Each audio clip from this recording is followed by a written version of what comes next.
The schoolhouse smelled of chalk dust and desperation. Abigail Cross stood at the window watching the last of her students disappear down the rutted dirt road. 8 years old, the Hendricks boy. His boots were held together with wire and hope. She'd given him her lunch again, the third time that week, and her stomach gnawed at itself in protest. 33 years old, unmarried, unremarkable. The words followed her like a shadow, whispered in the mercantile, murmured over Sunday dinners she wasn't invited to. In Boston, she might have been a spinster with prospects. A modern woman, independent, educated. Here on the Wyoming plains, she was simply unfinished business. A woman who'd missed her moment. She locked the schoolhouse door and started the walk home, if the cramped room above the general store could be called that. The wind cut through her shawl like it had a personal grudge. November was settling in hard, and winter in Wyoming didn't negotiate. Her room was exactly as she'd left it. Neat, cold, and profoundly empty. A narrow bed, a washstand. 3 dresses hanging on pegs like accusations. The window overlooked the street, which was currently empty except for a stray dog and someone's forgotten hat tumbling in the wind. She lit the stove with the last of her kindling and sat down to review her accounts. The numbers didn't improve with staring. $16.30. That's what stood between her and the street when the school board decided they couldn't afford her anymore. Which they would, eventually. They always did. Schools out here opened and closed like flowers. Brief, hopeful, and ultimately crushed by the reality of empty coffers and emptier futures. The knock came just as the sun bled out across the horizon. Abigail frowned.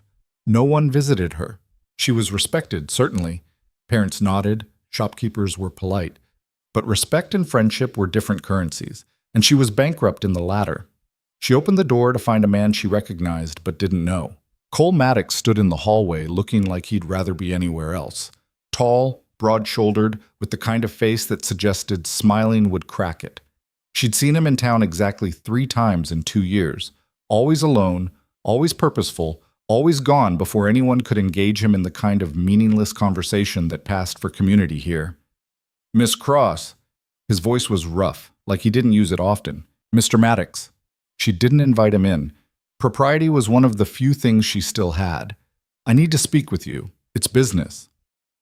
Business. The word hung between them like a challenge.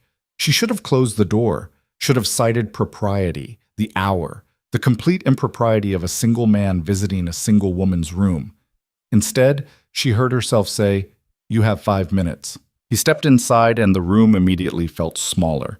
He didn't sit, didn't remove his hat, didn't waste time on pleasantries. "I need a wife." The words hit her like a slap. "Excuse me?" "A wife," he repeated, as if she might not have understood the English. "I'm not asking you to—" He stopped, jaw working. "This isn't a romantic proposal. It's practical." Abigail stared at him.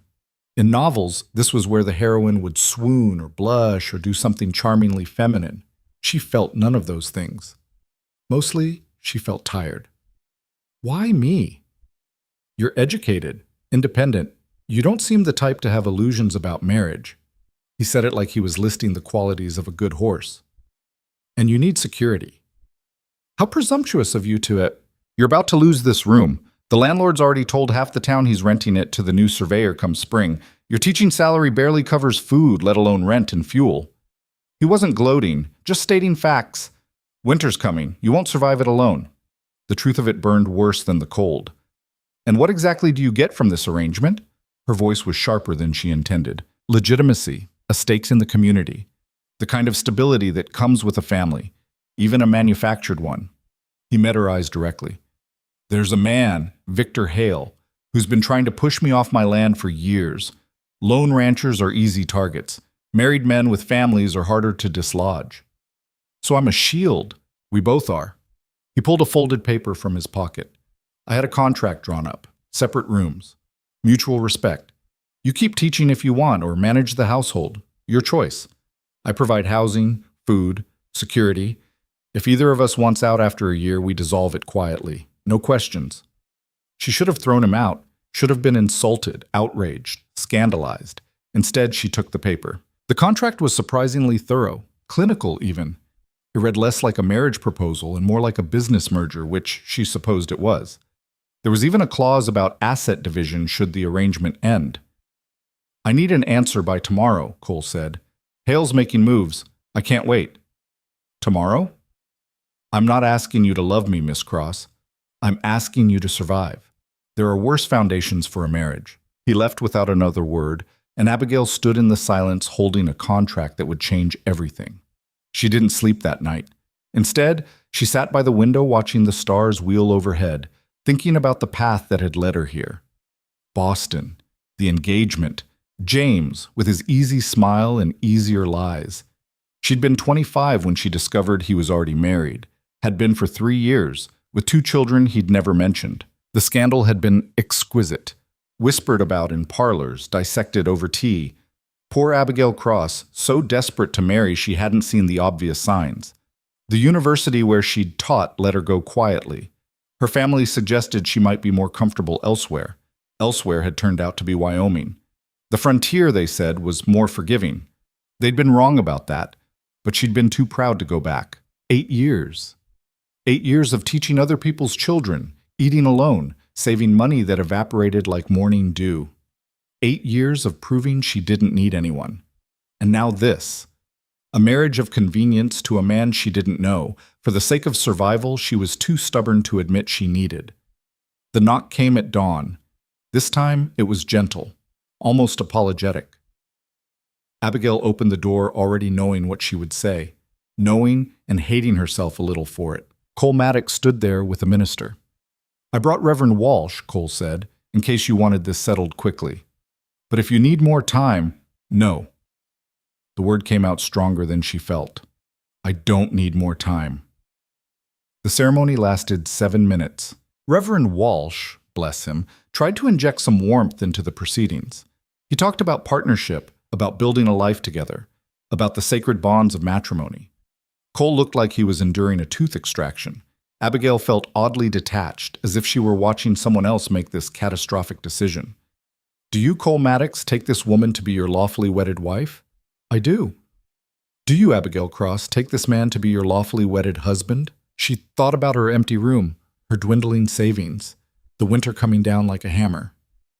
"I do." The Reverend pronounced them married with obvious relief.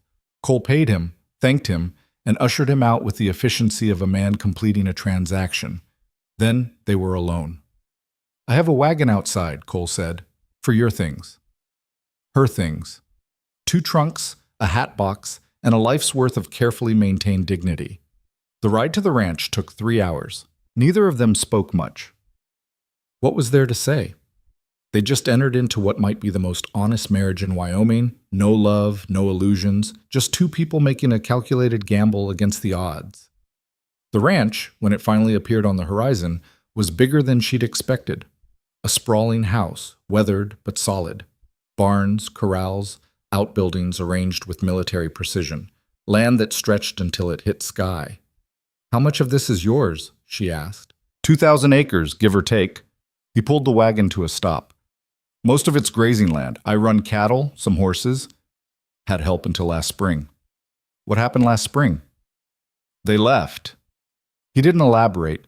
The house was clean but austere. Functional furniture, minimal decoration, a kitchen that showed signs of use by someone who cooked out of necessity, not pleasure.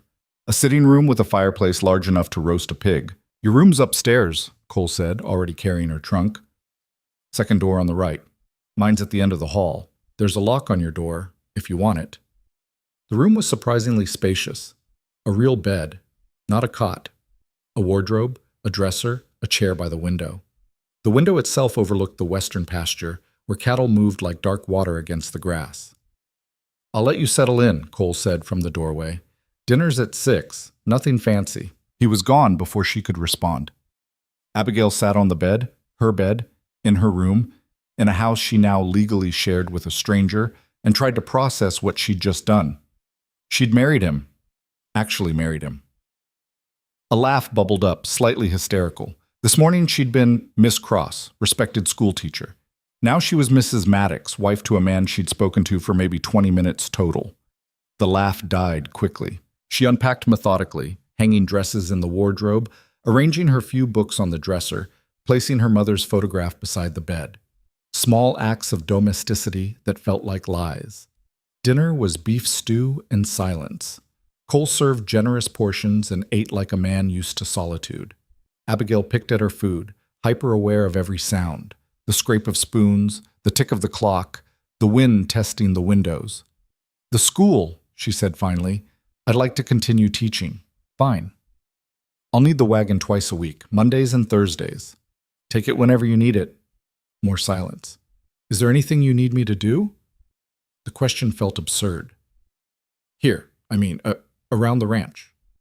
Cole looked at her like he was reassessing. "Can you shoot? A gun?" That would be the implication, yes. "I've never. I'll teach you." Not an offer, a statement. Winter here isn't just cold, it's dangerous. Wolves, sometimes worse. You need to be able to defend yourself. The thought of holding a weapon, of potentially using it, made her stomach turn.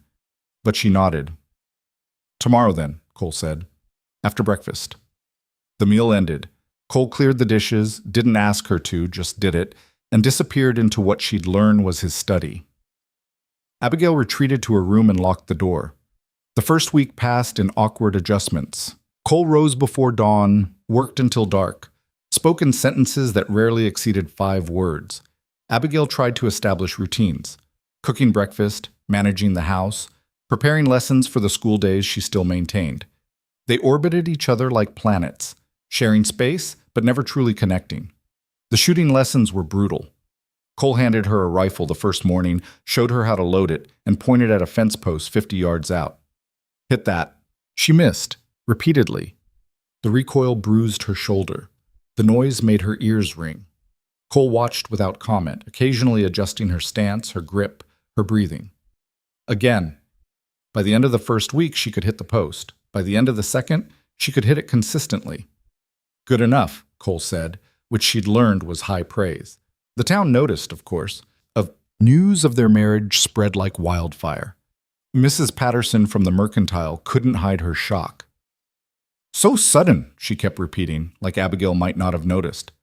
The other women regarded her with a mixture of envy and suspicion. How had the spinster schoolteacher landed Cole Maddox? If they only knew the truth. It was during her 3rd week as Mrs. Maddox that Victor Hale made his first appearance. Abigail was in the garden. Calling it a garden was generous. It was more of a struggling vegetable patch. When a rider appeared on the southern ridge, not Cole, she'd learned to recognize his silhouette, his way of sitting a horse.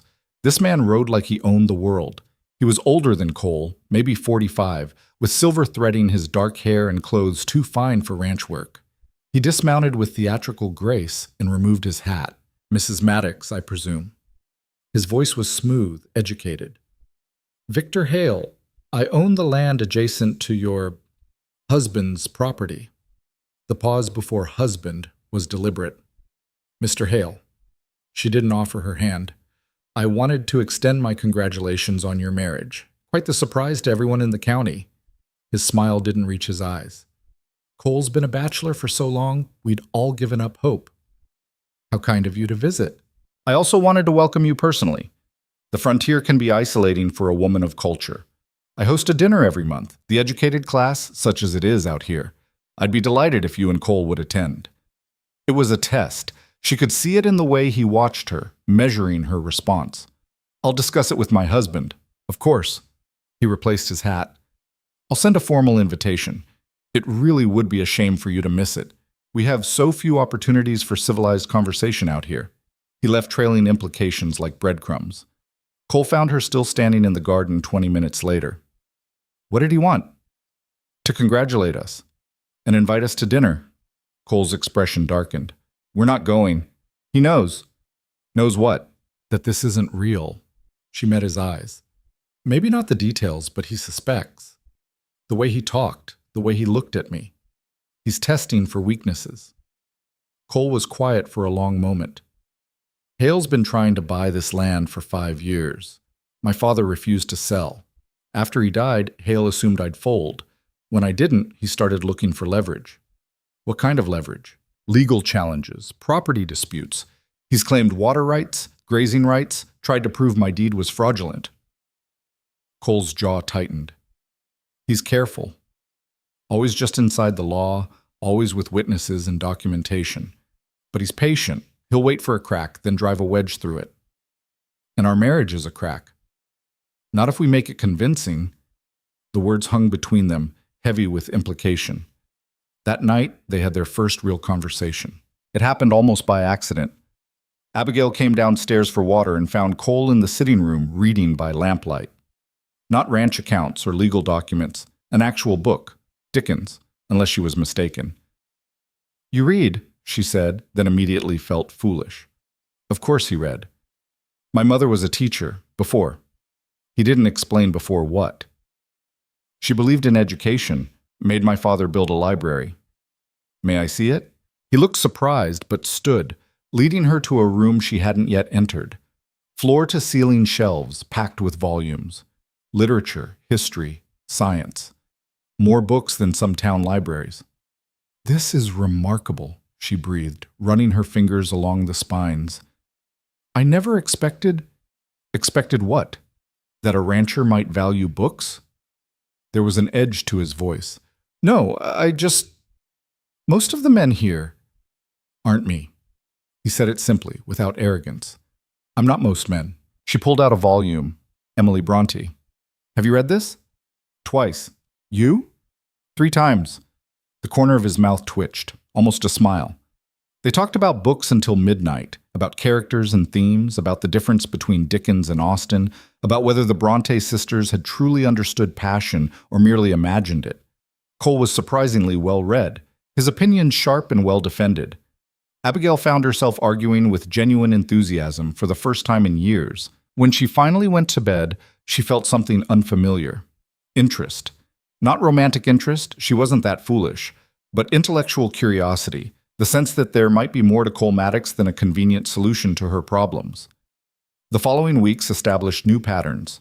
They still maintained separate rooms, separate lives in many ways, but small intimacies crept in. Coffee shared in the morning quiet. Books exchanged with minimal comment but maximum thought. Abigail began improving the house, not redecorating but adding touches. Curtains for the harsh morning sun, herbs drying in the kitchen, a tablecloth that made dinner feel less like a transaction. Cole, in turn, made concessions. He started talking more, explaining the ranch operations, asking her opinion on matters he could have decided himself. When a fence needed repair, he showed her how to mend it. When supplies needed ordering, he had her review the list. "You might need to know this," he'd say, "if something happens to me." She hated how practical it was, and how much sense it made. December arrived with the first snow. Abigail woke to a world transformed, white and silent and beautiful in a way that made her chest ache. She found Cole already outside, securing the barn against the storm. "We'll be snowed in for a few days," he said when he came in, stomping ice from his boots. "I stocked supplies last week. We'll be fine." Fine turned out to be an understatement. Trapped together by the weather, they couldn't maintain their careful distance. Cole taught her to play chess, and she taught him to make proper tea. They read aloud to each other in the evenings, taking turns with chapters. They argued about politics, about philosophy, about whether Shakespeare's comedies were actually funny. On the third night, Abigail made a mistake. She asked about his father. Cole's expression shuddered immediately. "That's not relevant. I'm your wife. Legally, if not..." "Exactly. Legally. The contract didn't include my history. I'm not trying to pry. I just thought Don't." He stood abruptly. "We have an arrangement.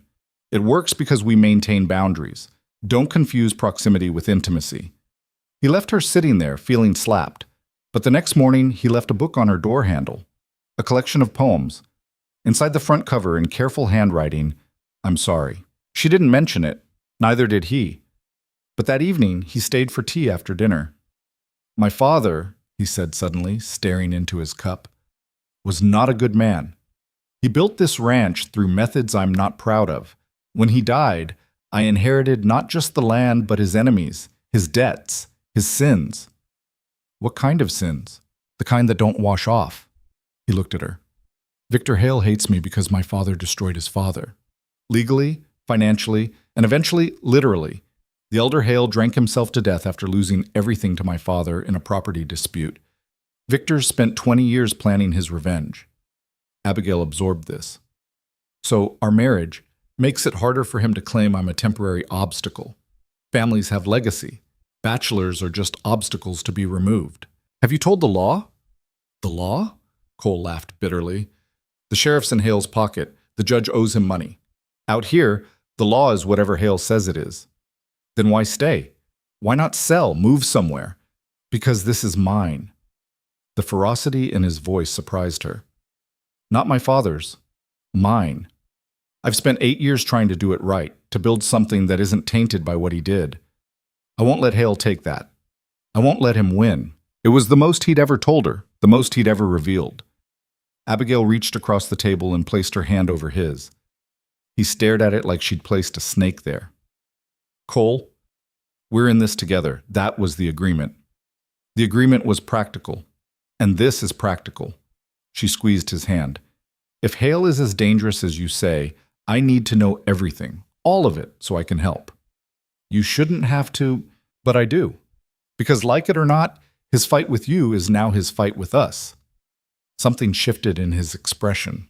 Not softening, Cole didn't soften, but acknowledgement, maybe. Acceptance. There's something else, he said. Documents. My father kept records. Every deal, every transaction. I found them after he died, locked in his study. If Hale ever found them, where are they? Buried, hidden. He met her eyes. Only I know where. If something happens to me, nothing will happen to you.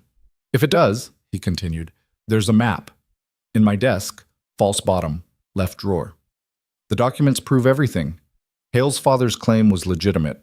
My father stole it through fraud. If those papers surface, I lose everything. Then why keep them? Because someday, I want to make it right.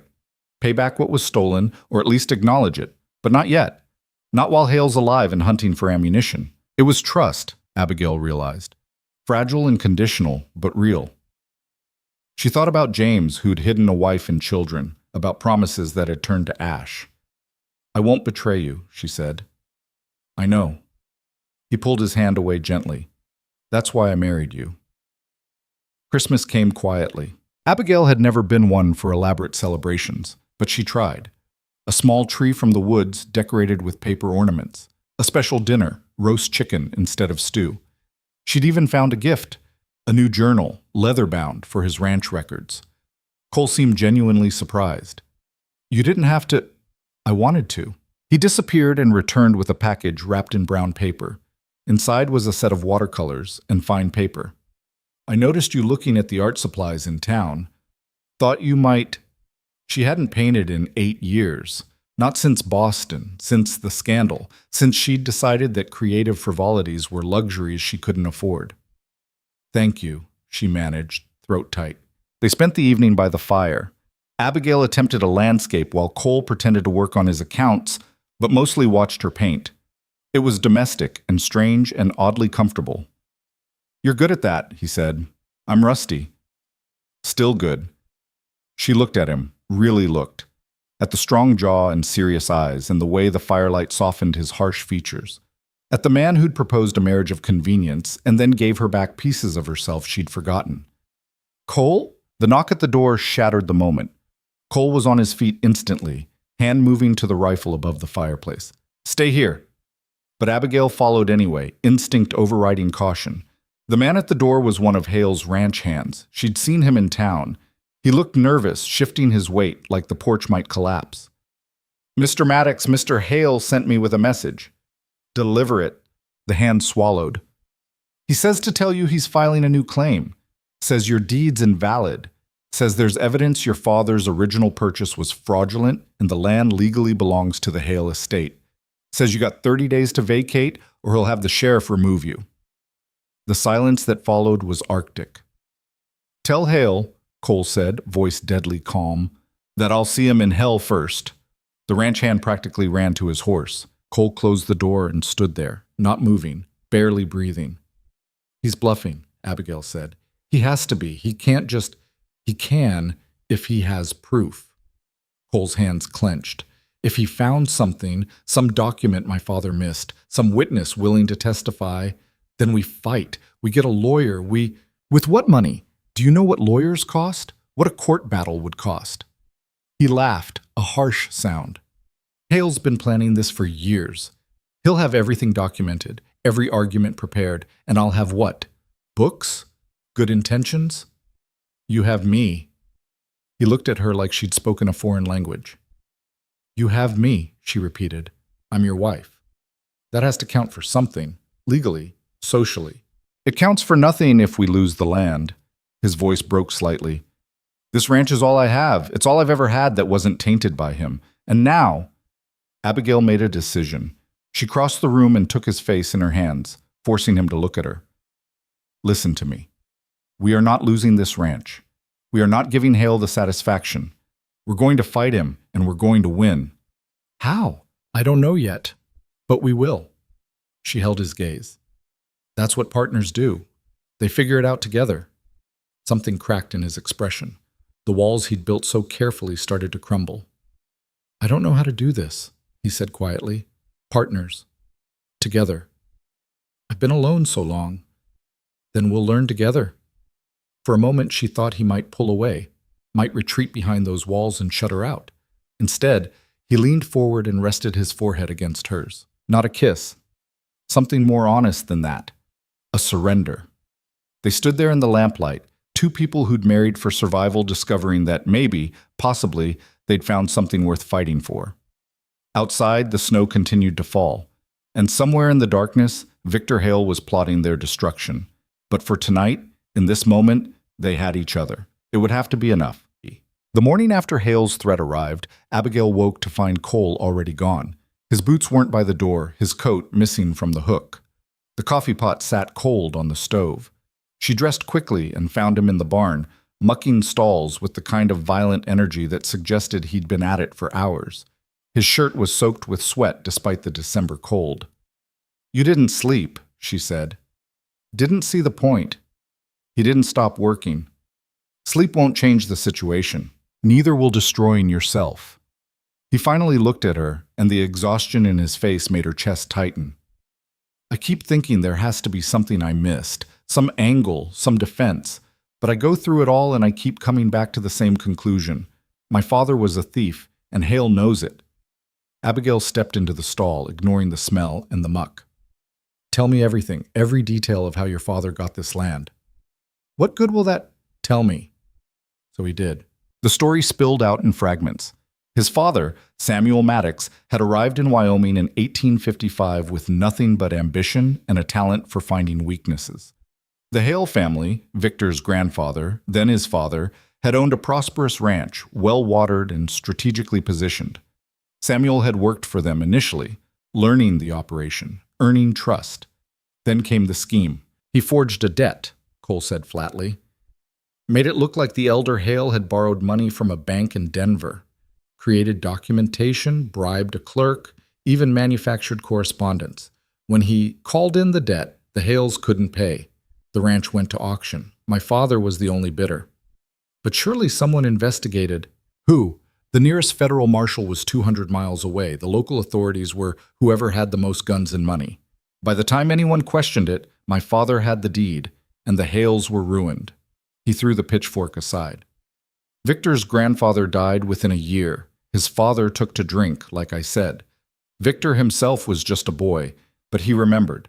He's been waiting for this his whole life. Abigail processed this. Where's the proof? Of the forgery, I mean. If you found those documents, they're detailed enough to prove fraud, but vague enough that destroying them wouldn't help. Hale could still make his case based on inconsistencies in the original transaction. And if he's found witnesses, people who knew my father, who saw what happened. He shook his head. I'm fighting ghosts. Then we need to become real, Abigail said suddenly. What? Our marriage. Right now it's just paper. But if we make it convincing, if the whole county believes we're genuinely building a life here, raising a family, it becomes harder to claim you're a temporary obstacle. Families have permanence. They have community standing. Cole stared at her. You want to pretend? I want to fight. She stepped closer. You said Hale's been planning this for years. Fine. But he planned for the Cole Maddox who was alone, isolated, easy to vilify as Samuel's son. He didn't plan for us.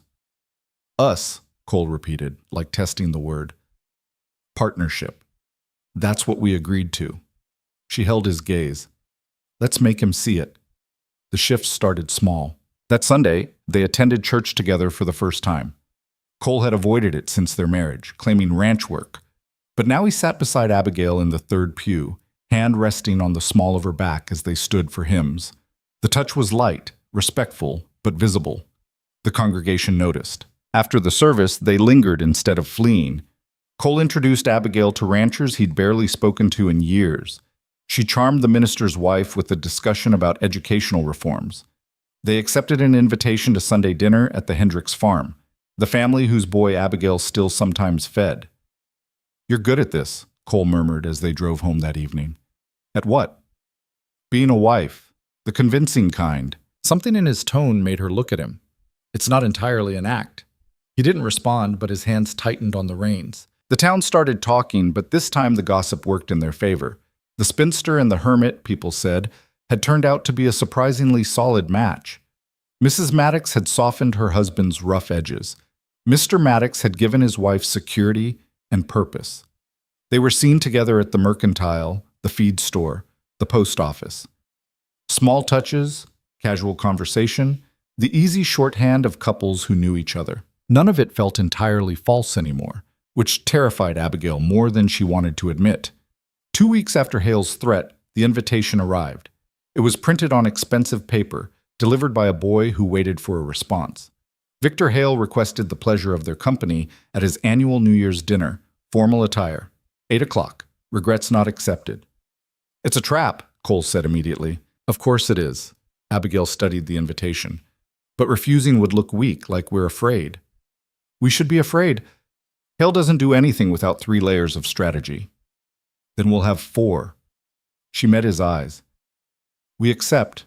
We go. We show him that we're united and unshakable. You don't know him like I do. And he doesn't know me at all. She smiled, though it felt sharp. That's our advantage. Cole looked like he wanted to argue, but finally nodded. Fine, but you stay close to me, the entire time. The problem, Abigail discovered 3 days before the dinner, was that she had nothing to wear. Her dresses were practical, teaching dresses, church dresses, nothing remotely appropriate for formal dinner at the county's wealthiest estate. Cole found her staring at her wardrobe with increasing frustration. What's wrong? I can't go like this. She gestured at her limited options. Hale will use it against us. Poor Cole Maddox can't even dress his wife properly. That's ridiculous. Is it? You said he looks for weaknesses. Well, showing up looking like a schoolmarm at a cattle auction would be broadcasting one. Cole was quiet for a moment.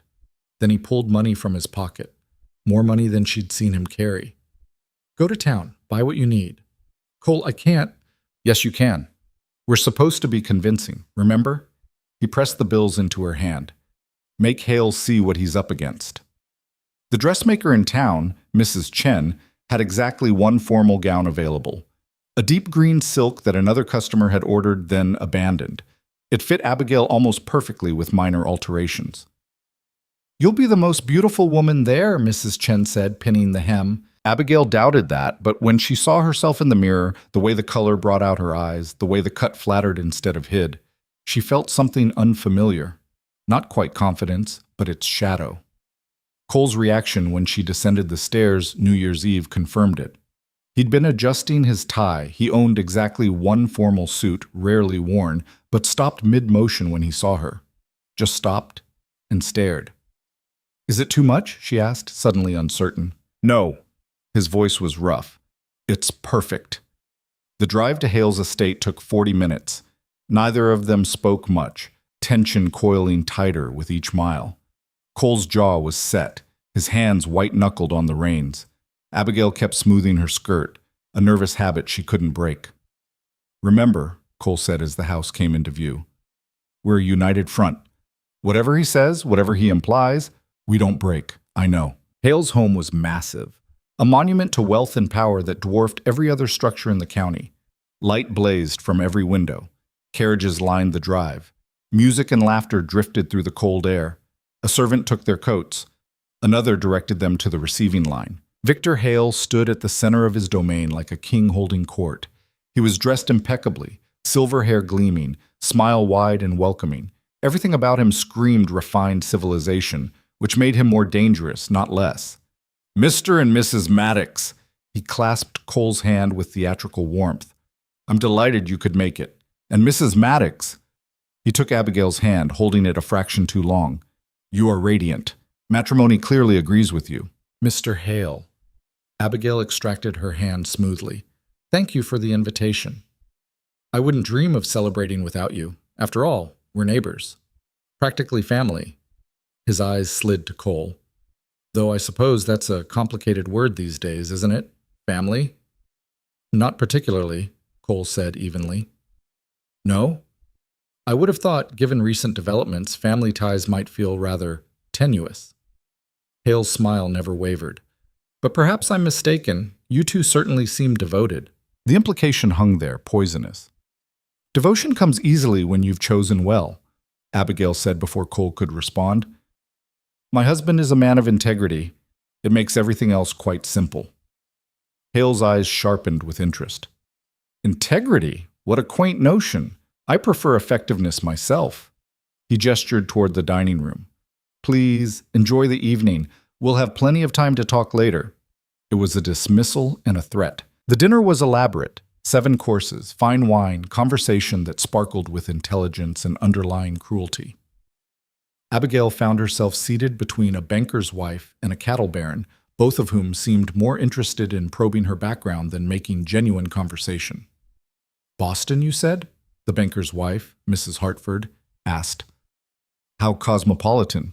Whatever brought you to Wyoming? Adventure, Abigail replied smoothly. I wanted to experience the frontier. And you certainly got that, didn't you? The woman's laugh was like broken glass. Marrying Cole Maddox, so sudden, so unexpected. Across the table, Cole was engaged in tense conversation with a lawyer Abigail recognized from town. His expression was carefully neutral, but she could see the tension in his shoulders. Love often is unexpected, Abigail said. That's what makes it real. Love. Mrs. Hartford savored the word. How romantic. Though I must say some of us wondered if it was more practical. A schoolteacher's salary is hardly adequate for Wyoming winters. The insult was delicate but unmistakable. I wonder, Abigail said, voice honey-sweet, if those who question others' motivations might be revealing their own. After all, those who marry for money often assume everyone else does the same. Mrs. Hartford's smile froze. The cattle baron beside Abigail choked on his wine, trying to hide a laugh. Score 1 for the schoolteacher. After dinner, the men retired to Hale's study for cigars and whiskey. The women gathered in the parlor for coffee and gossip. Abigail would have preferred to stay with Cole, but separation seemed to be the plan. Keep them divided, probe for weaknesses.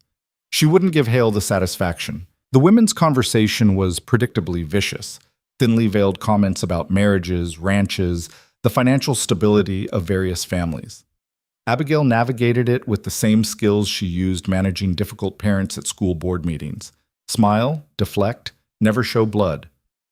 Tell me, Mrs. Maddox, said a woman Abigail didn't know, older and sharp-eyed. How are you finding ranch life? So different from teaching, I imagine. Different, yes, but rewarding. Abigail sipped her coffee. There's satisfaction in building something lasting. Lasting? The woman exchanged glances with Mrs. Hartford. That's an interesting word choice, given the current uncertainty. Abigail's pulse quickened, but her expression stayed calm. I'm not sure what you mean. Oh, just that we've all heard about the property dispute. Such a shame. Victor's been quite clear about his claim. The woman leaned forward conspiratorially. Between us, dear, you might want to start making contingency plans. It would be dreadful to be left with nothing when the courts decide.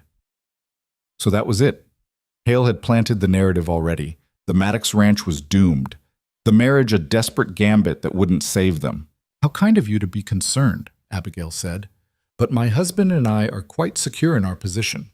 Property disputes are common out here, I understand. They rarely amount to anything substantial. This one might be different. Might be, Abigail smiled. Or might not. Time will tell. More coffee? She changed the subject with surgical precision, and the conversation moved on, but the damage was done. Hale had spent the evening poisoning the well, making sure everyone knew the Maddox claim was questionable.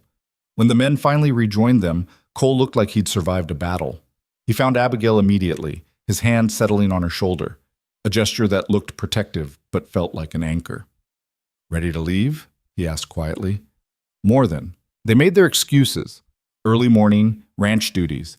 Hale saw them out personally, that insufferable smile still in place. "Thank you for coming," he said at the door. "I do hope we can do this again. Though, of course, circumstances change so quickly these days. One never knows what the future holds." "Indeed," Cole said tightly. "Oh, and Cole?" Hale's voice stopped them at the steps. "That matter we discussed? The documentation I mentioned? My lawyer will be filing formally next week. I thought you'd appreciate the warning. Professional courtesy between neighbors." Cole's entire body went rigid. "Of course, if you wanted to discuss a settlement, selling the property at a fair price, avoiding messy litigation, my door is always open, for now anyway." "Go to hell, Victor." "Already been. Found it rather less hospitable than Wyoming." Hale's smile widened. "Give my regards to your lovely wife. It would be a shame to see her dragged through the mud of your father's sins." The ride home was silent and furious. Cole drove too fast, the wagon rattling over frozen ruts. Abigail held on and waited. When they finally reached the ranch, he helped her down with mechanical courtesy and then stood there, shaking with rage. "He's going to do it," Cole said finally. "He's actually going to file, and there's nothing—" He slammed his fist against the wagon. 20 years? I've spent 20 years trying to be different from him, better than him, and it doesn't matter. I'm still going to lose everything because of what he did." "Cole, you should leave." He wouldn't look at her. "While you still can. Before this destroys you too." Abigail stepped in front of him, forcing him to meet her eyes. "I'm not leaving." "You didn't sign up for this. I signed up for partnership. For better or worse, remember?" She gripped his arms. "We're going to fight this. Together." "How?" "You heard him. He's filing next week. He has lawyers, documentation, half the county already believing his version. Then we find our own proof. We dig up everything we can about your father's transaction. We find witnesses, records, anything that can counter his claim. There's nothing to find. I've looked." "You've looked alone." Her voice was fierce. "Now you have me. 2 sets of eyes, 2 minds. We start from the beginning and we don't stop until we find something." Cole stared at her like she was speaking a foreign language. "Why are you doing this?" "Because you're my husband." The words came out simpler than she intended. "Because this is my home now. Because I'm tired of men like Hale thinking they can take whatever they want." Something cracked in his expression, the last of his resistance crumbling. "I don't deserve you," he said quietly. "Probably not. But you're stuck with me anyway." He pulled her close then, not quite an embrace, but something rawer. His forehead pressed against hers, breath harsh, body trembling with exhaustion and fear and something else she couldn't name. "Thank you," he whispered. They stood there in the cold, 2 people who'd started as strangers, holding each other against the dark. The next morning, they began the investigation. Abigail started with the town records, every document related to the Maddox and Hale properties she could find. Cole went through his father's papers again, looking for anything he might have missed. They worked separately through the day and compared notes at night, building a timeline of the fraud. It was damning. Samuel Maddox had been meticulous in his deception. The forged debt looked authentic, complete with stamps and signatures. The auction had been technically legal, witnessed and recorded. On paper, everything was legitimate.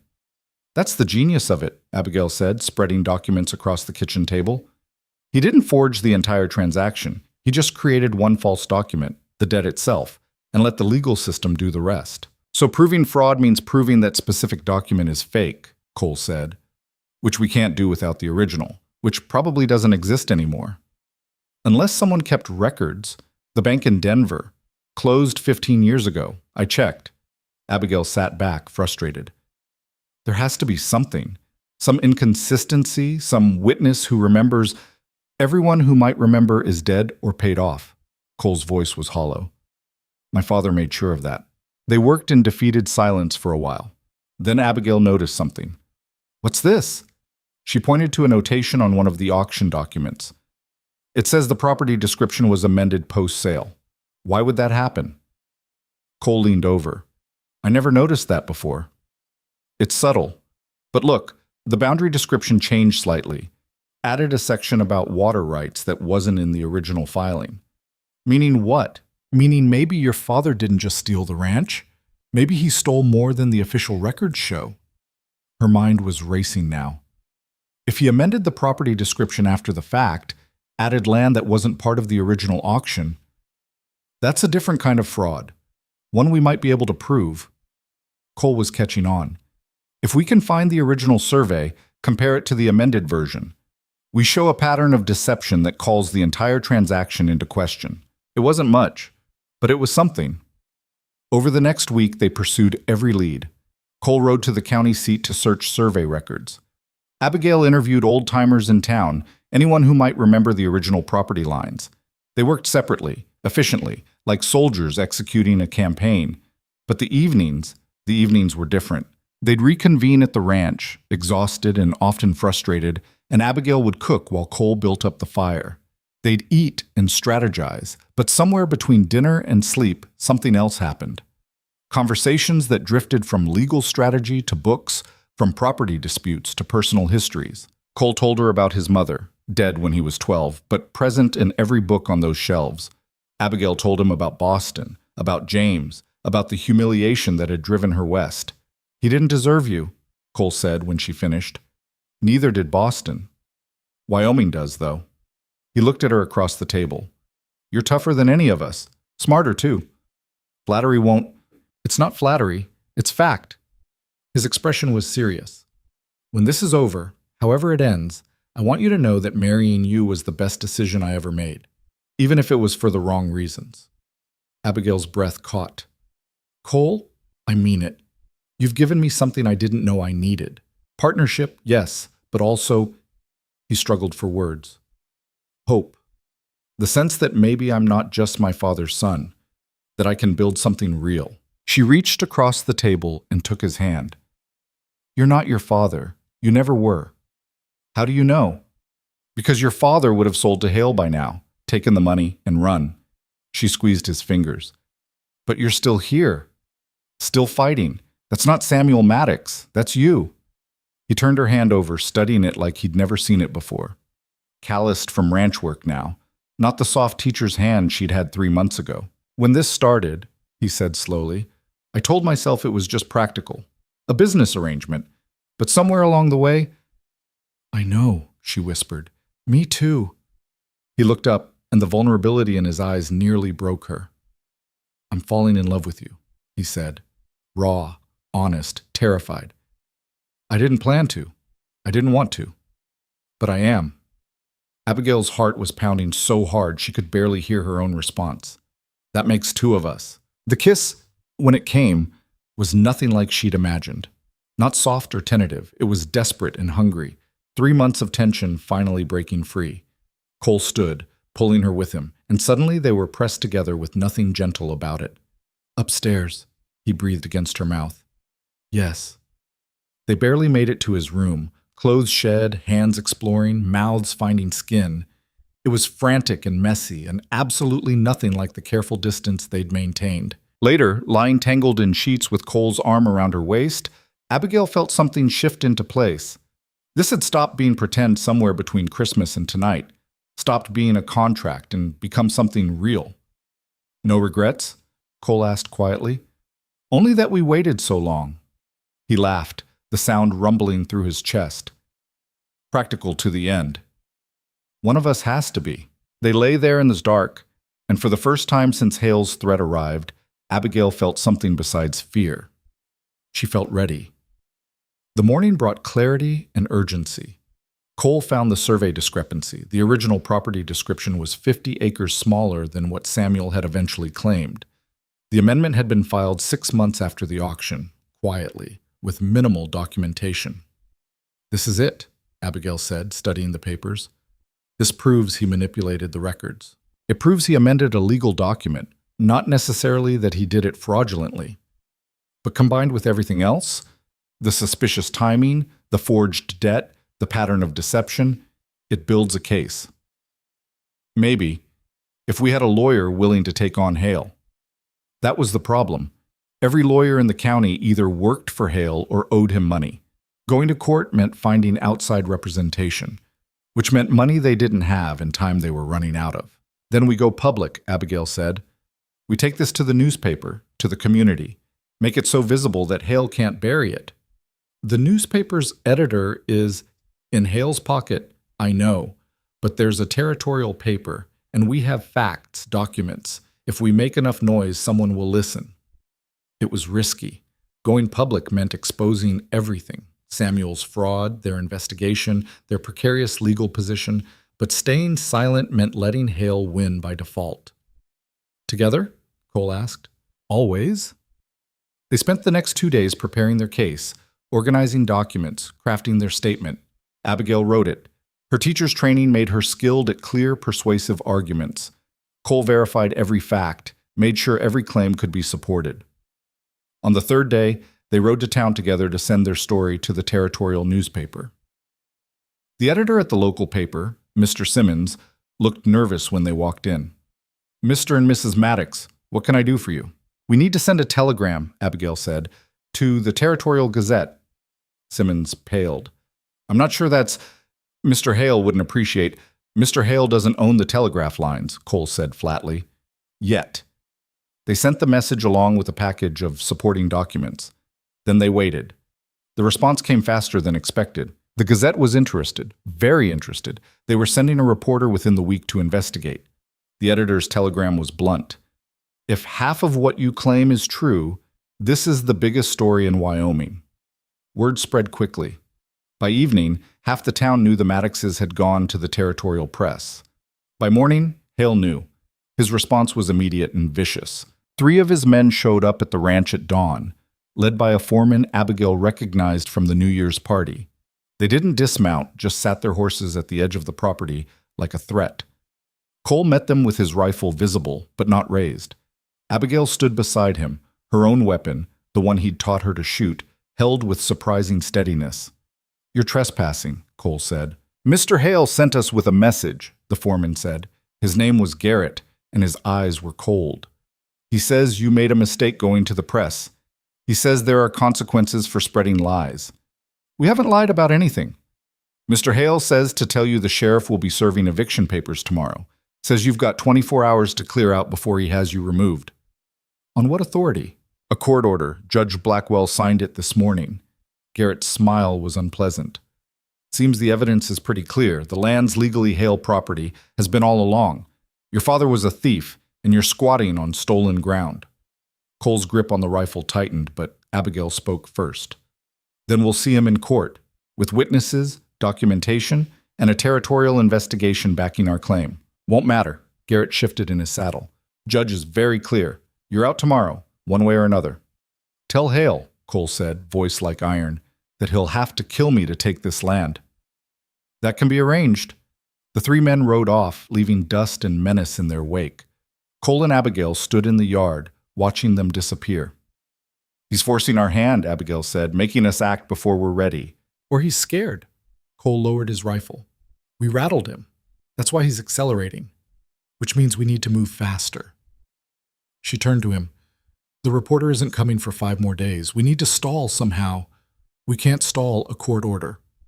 Then we fight it. We ride to the county seat, file our own motion, contest the eviction. With what lawyer? What money?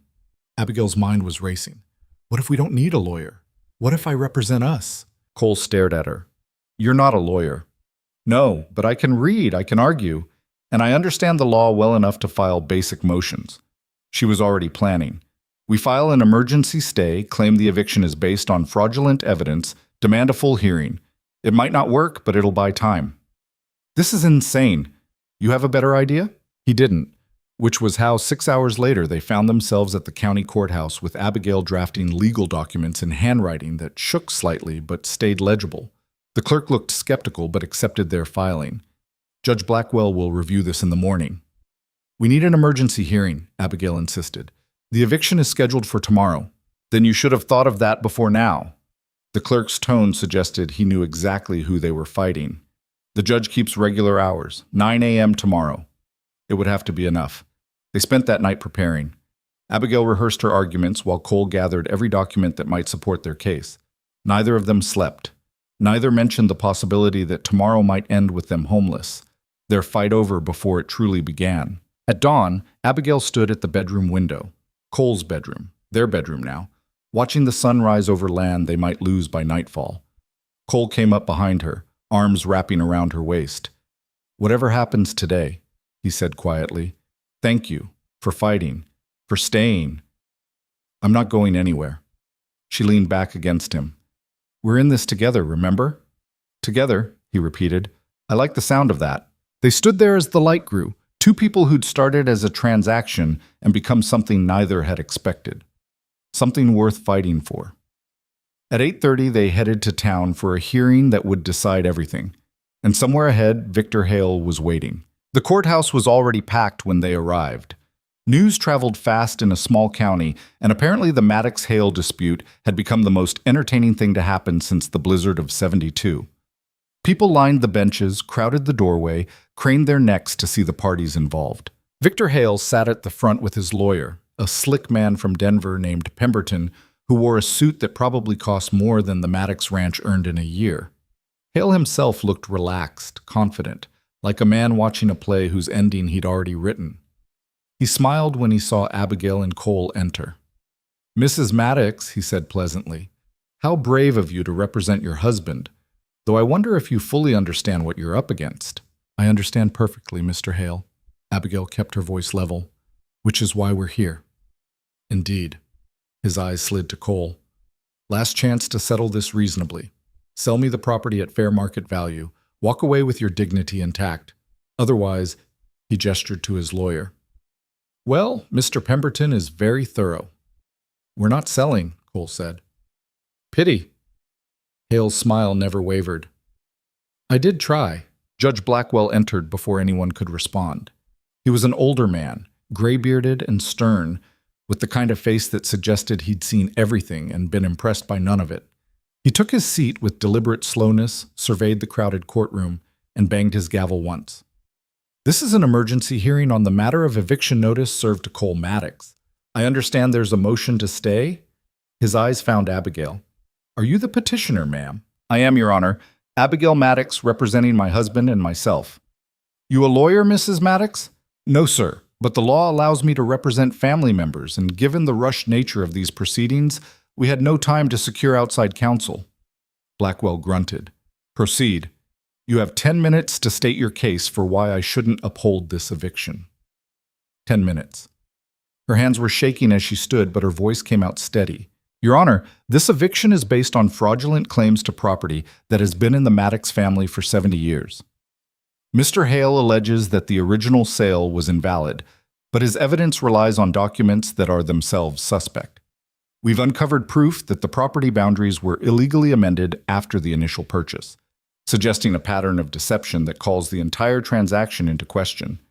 Do you have this proof with you?" "Yes, Your Honor." She handed the documents to the bailiff, who passed them to the judge. Blackwell studied them for a long moment. Too long. Abigail's pulse hammered in her throat. "These are survey records," he said finally. "They show an amendment to property description. That's not illegal, Mrs. Maddox. Property lines get adjusted all the time. But this adjustment added 50 acres that weren't part of the original auction, land that legally belonged to the Hale family estate at the time." "So you're claiming theft?" "I'm claiming that the amendment was made without proper legal authority and that it demonstrates a pattern of fraudulent activity by the original purchaser, Samuel Maddox." Pemberton stood smoothly. "Your Honor, if I may, Mrs. Maddox is essentially arguing that her husband's own father was a criminal. She's undermining her own case." "I'm arguing," Abigail said sharply, "that crimes committed 70 years ago don't justify theft today. My husband inherited land legally. He's improved it, paid taxes on it, operated within the law.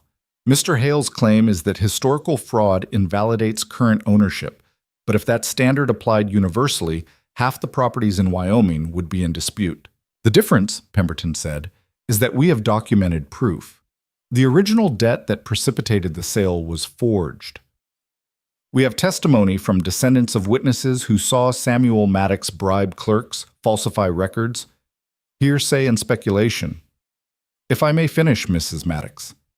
Pemberton's tone was condescending. We have solid evidence that the Maddox claim to this property is built on fraud. The eviction is legally justified. Then let's have a full trial, Abigail shot back.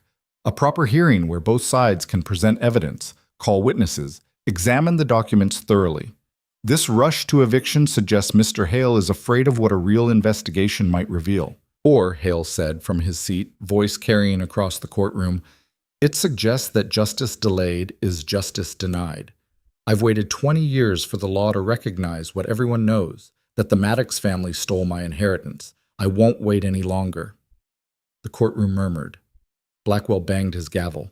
Enough, Mrs. Maddox. Your motion for a stay is denied. The eviction will proceed as scheduled. Abigail felt the floor drop out from under her. Your Honor, please. We need time to prepare a defense, to gather— You've had 70 years, ma'am. That's time enough. Blackwell's expression wasn't unkind, but it was final. The property will revert to Mr. Hale's ownership effective immediately. You have until sunset tomorrow to vacate. This is not justice.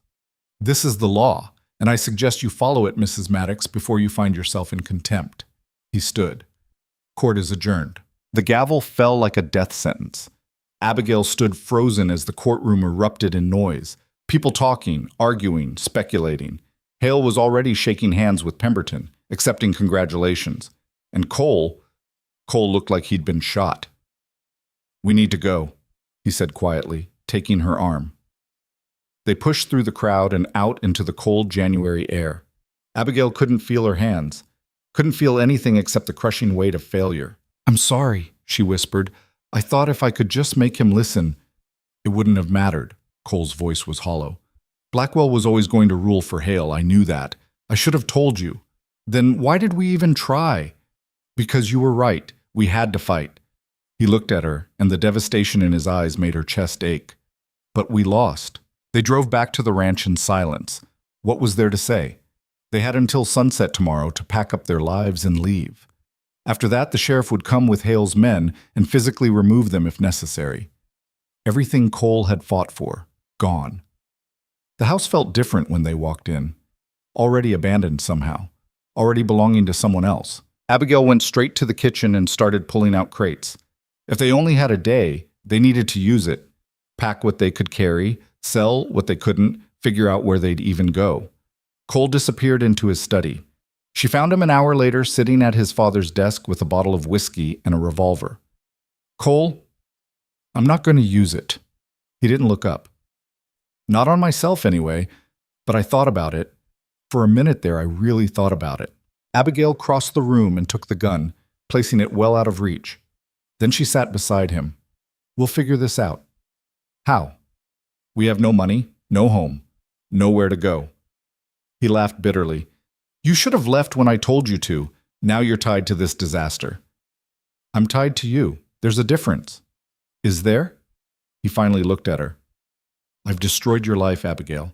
You married me for security, and I couldn't even provide that. I married you because you asked. I stayed because I wanted to. She took his hands. And I'm not giving up just because a corrupt judge sided with a powerful man. There has to be another way. There isn't. I've been over it 1,000 times. Hale owns the law out here. He owns the judge, the sheriff, probably half the county. Fighting him in court is pointless. Then we don't fight him in court. The idea was forming even as she spoke. We fight him in the open. The territorial reporter is still coming. What if we refuse to leave? What if we make Hale physically remove us in front of witnesses and press? Cole stared at her. That's insane. You want to get us killed? I want to make it so public, so visible, that Hale can't hide behind legal documents. If he has to drag us out at gunpoint in front of a newspaper reporter, that's a different story than a quiet eviction. He'll do it anyway. Hale doesn't care about public opinion. Maybe not. But the territorial government might. Wyoming's trying to become a state.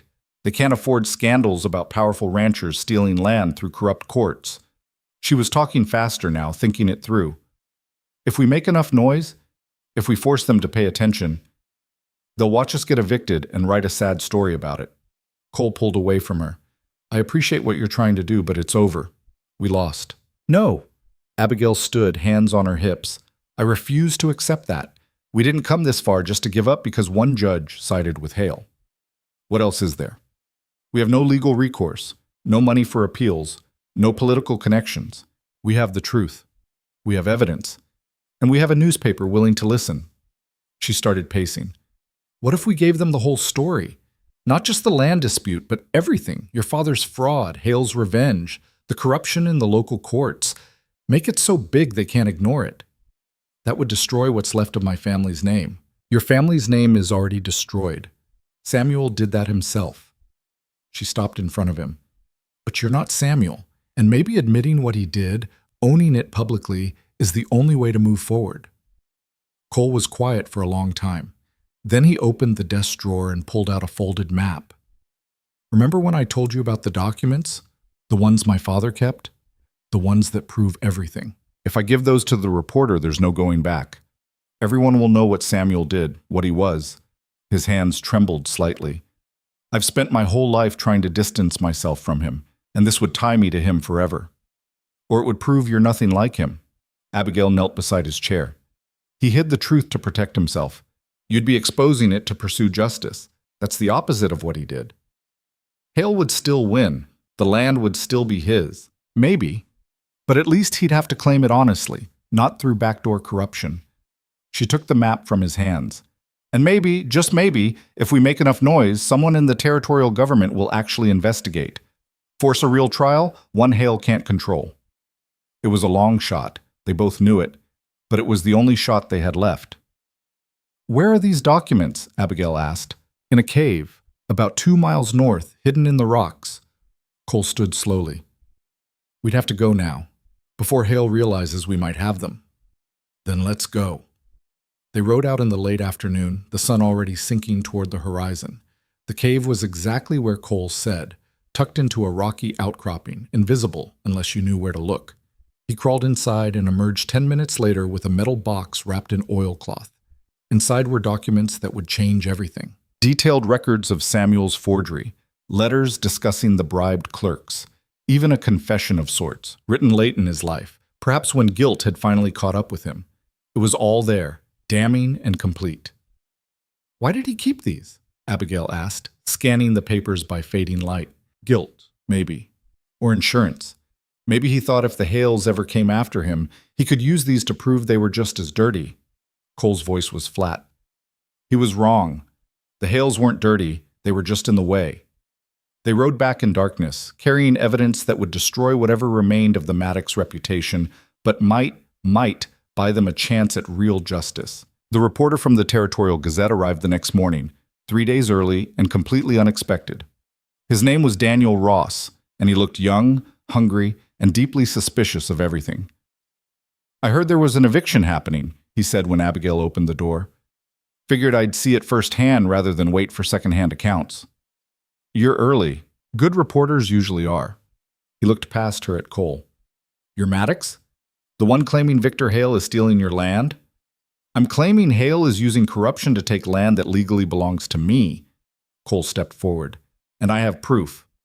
Ross's eyes sharpened. What kind of proof? They spent the next 2 hours laying everything out. The survey discrepancies, the rushed eviction, the judge's connections to Hale. And finally, the documents from the cave, Samuel's entire scheme, documented in his own hand. Ross took notes furiously, occasionally stopping to verify details or ask pointed questions. When they finished, he sat back and let out a low whistle. This is bigger than a land dispute. This is a story about frontier corruption, generational revenge, and he looked at Cole. You realize this makes your father look like a monster, right? He was a monster. Cole's voice was steady. And I'm tired of pretending otherwise. But you're his son. People will assume. Let them assume what they want. I know who I am. And I know that hiding the truth only gives men like Hale more power. Ross was quiet for a moment, then nodded. All right, I'll write it. But I need to warn you, this is going to get ugly. Hale will retaliate. The people who owe him favors will close ranks. You might lose everything anyway. We already have, Abigail said. We've got nothing left to lose. Except each other, Cole added quietly, taking her hand. Ross looked between them, and something in his expression softened. How long you two been married? 3 months? And you're willing to go through all this together? Most couples would have cut their losses by now. We're not most couples, Abigail said simply. Ross smiled. No, I don't suppose you are. He gathered his notes. I'm going to file this story tonight. It should run in tomorrow's edition. After that, he shrugged. We'll see what happens. He left, taking their last hope with him. The sheriff arrived at 4 o'clock with Hale's men.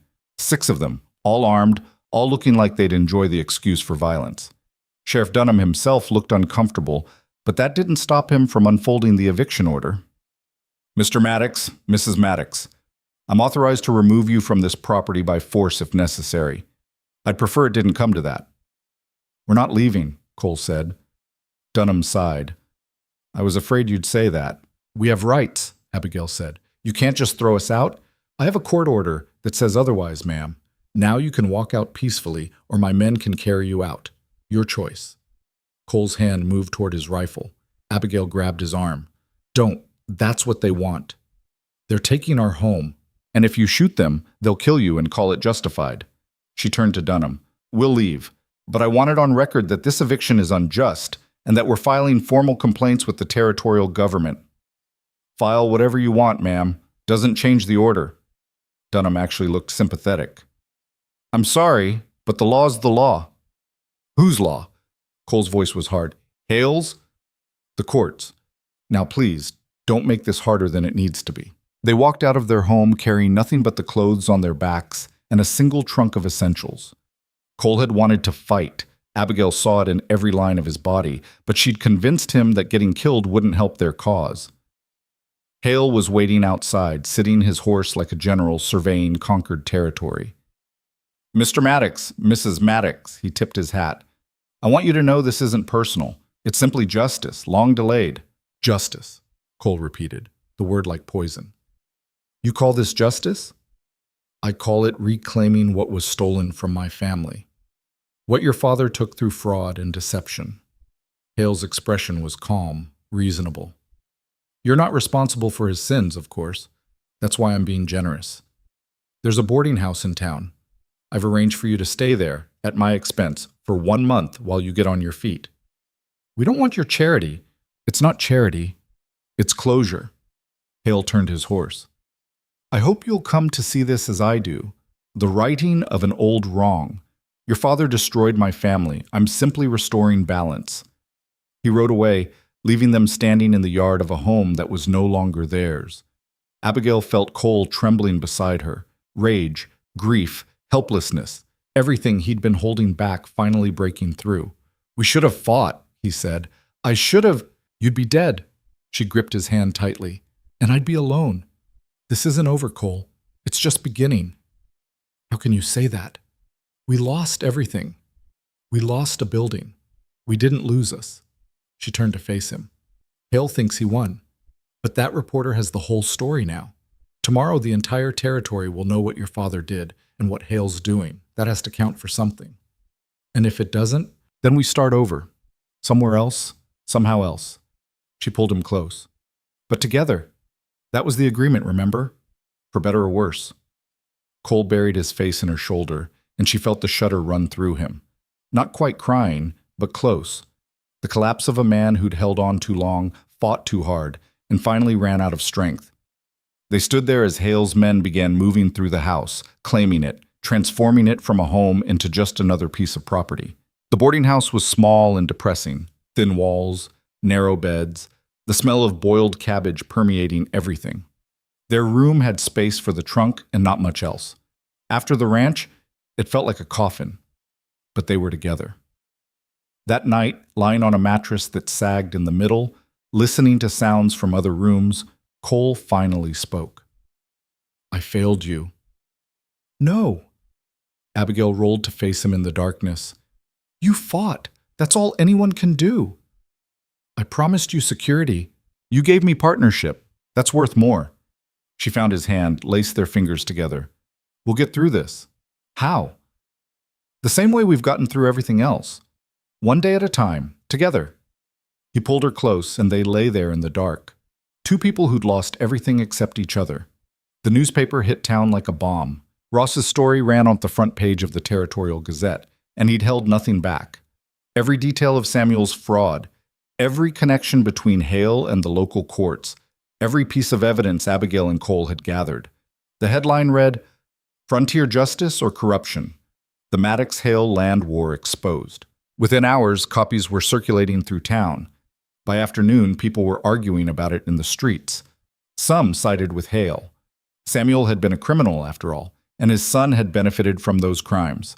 Others questioned whether generational revenge constituted justice or just more theft. But everyone was talking. Abigail and Cole stayed in their room, reading and rereading the article. Ross had been fair, presenting both sides, but the implication was clear.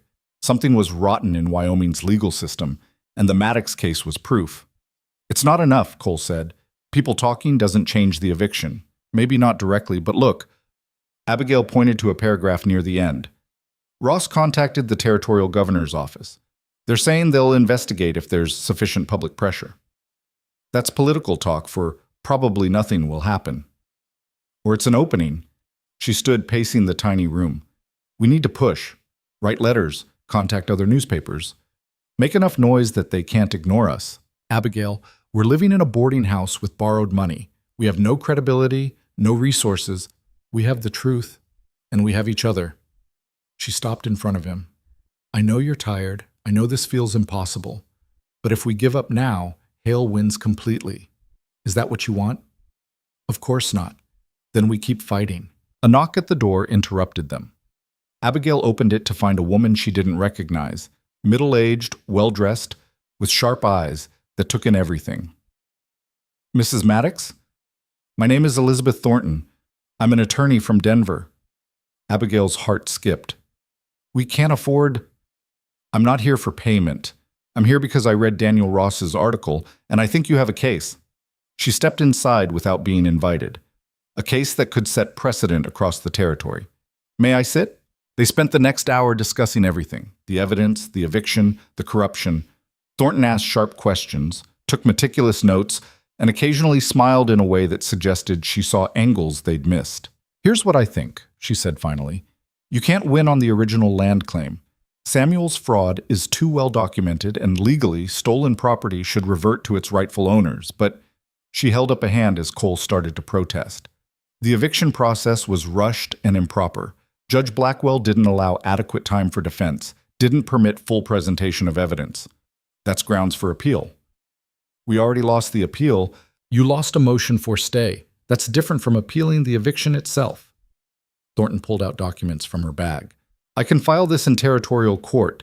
It'll take months to resolve, but it freezes the eviction in the meantime. You'd be able to return to the ranch while the case is pending." Abigail and Cole exchanged looks. "Why would you do this?" Cole asked. "If we can't pay you—" "A, because I'm tired of seeing powerful men manipulate the law to serve their interests. And because this case, if we win, establishes important precedent about proper judicial procedure." Thornton's smile was sharp. "Also, I loathe Victor Hale. He tried to ruin my father 15 years ago. This would be satisfying." "So it's revenge," Cole said. "It's justice. There's a difference." She stood. "I'll need you to sign these documents, and I'll need access to all your evidence. If we're going to do this, we do it properly." They signed. What choice did they have? 3 days later, Thornton filed the appeal. The response was immediate and vicious. Hale's lawyers descended on the territorial court with motions to dismiss, claims of harassment, demands for sanctions. But Thornton held firm, and the territorial judge, one Hale didn't control, agreed to hear the case. The eviction was frozen pending appeal. They could go home. The ranch looked different when they returned. Hale's men had cleared out their personal belongings, rearranged furniture, made it clear that even if they could return, it was on borrowed time. But it was still their home, and walking back through that door felt like a victory. Small, temporary, but real. "We're not out of this yet," Cole said, looking around at the disrupted rooms. "I know, but we're still in the fight." Abigail started putting things back in place. "That's something." They spent the next week restoring order and preparing for the appeal. Thornton visited regularly, coaching them on testimony, identifying weak points in Hale's case, building their defense piece by piece. But Hale wasn't idle. The rumors started subtly. Whispers that Abigail had seduced Cole for his land. Suggestions that their marriage was a sham designed to complicate Hale's legitimate claim. Questions about Cole's mental state. Was he stable? Rational? Or was he so obsessed with keeping stolen land that he dragged an innocent woman into his delusion? The attacks were calculated, designed to undermine their credibility before the appeal was even heard. Then things escalated. One morning, they found 2 of their cattle dead, throats cut, left to rot in the north pasture. The message was clear. Hale could destroy more than just their legal case. Cole wanted to ride to Hale's estate and settle it with bullets. Abigail stopped him. That's what he wants. An excuse to claim you're violent, unstable, dangerous. We can't give him that. So we just let him kill our livestock. We document it. We report it. We add it to the pattern of harassment. She was already writing down details. Every crime he commits is more evidence of his character. Evidence nobody will care about. Evidence Thornton can use. Abigail kept writing. Trust the process, Cole. Trust that the law can work if we give it enough ammunition. He hated it. She could see it in every line of his body. But he trusted her, which was enough. The harassment continued. Fences cut. Water sources fouled. Supplies ordered but never delivered. Paid for but mysteriously lost. Small acts of sabotage that added up to a clear campaign of intimidation. Through it all, Abigail documented everything, and Thornton built their case. The appeal hearing was set for late February, 6 weeks to prepare, to gather evidence, to steel themselves for a battle that would determine everything. They spent those weeks working harder than they ever had. Days were devoted to ranch work, repairing damage, tending animals, maintaining the property. Evenings were spent with Thornton, reviewing testimony, practicing responses, anticipating Hale's attacks. And nights were their own. In the darkness, into their bed, they found refuge. Not just physical comfort, though there was that, but emotional sanctuary. A place where they could admit their fears, share their doubts, shore up each other's resolve. What if we lose? Cole asked one night. Then we start over. Somewhere Hale can't reach. You'd leave Wyoming? After everything? I'd leave anywhere that didn't have you in it. She traced his face in the moonlight. The ranch is just land. Home is wherever we are together. He kissed her then, soft and desperate, and they made love like people stealing moments from an uncertain future. The night before the hearing, neither of them could sleep. They sat in the kitchen drinking coffee that was more ritual than necessity, watching the clock mark hours they couldn't get back. I'm scared, Abigail admitted finally. Me too. What if Thornton's wrong? What if the territorial court doesn't care about proper procedure or judicial corruption? What if they just see a thief's son trying to keep stolen land? Then they're wrong. Cole took her hand. But at least we'll know we fought, that we didn't just roll over and let Hale win. Is that enough? It has to be. He squeezed her fingers. Because it's all we've got. They sat there until dawn, 2 people facing an impossible fight, finding strength in each other's presence. When the sun finally rose, they were as ready as they'd ever be.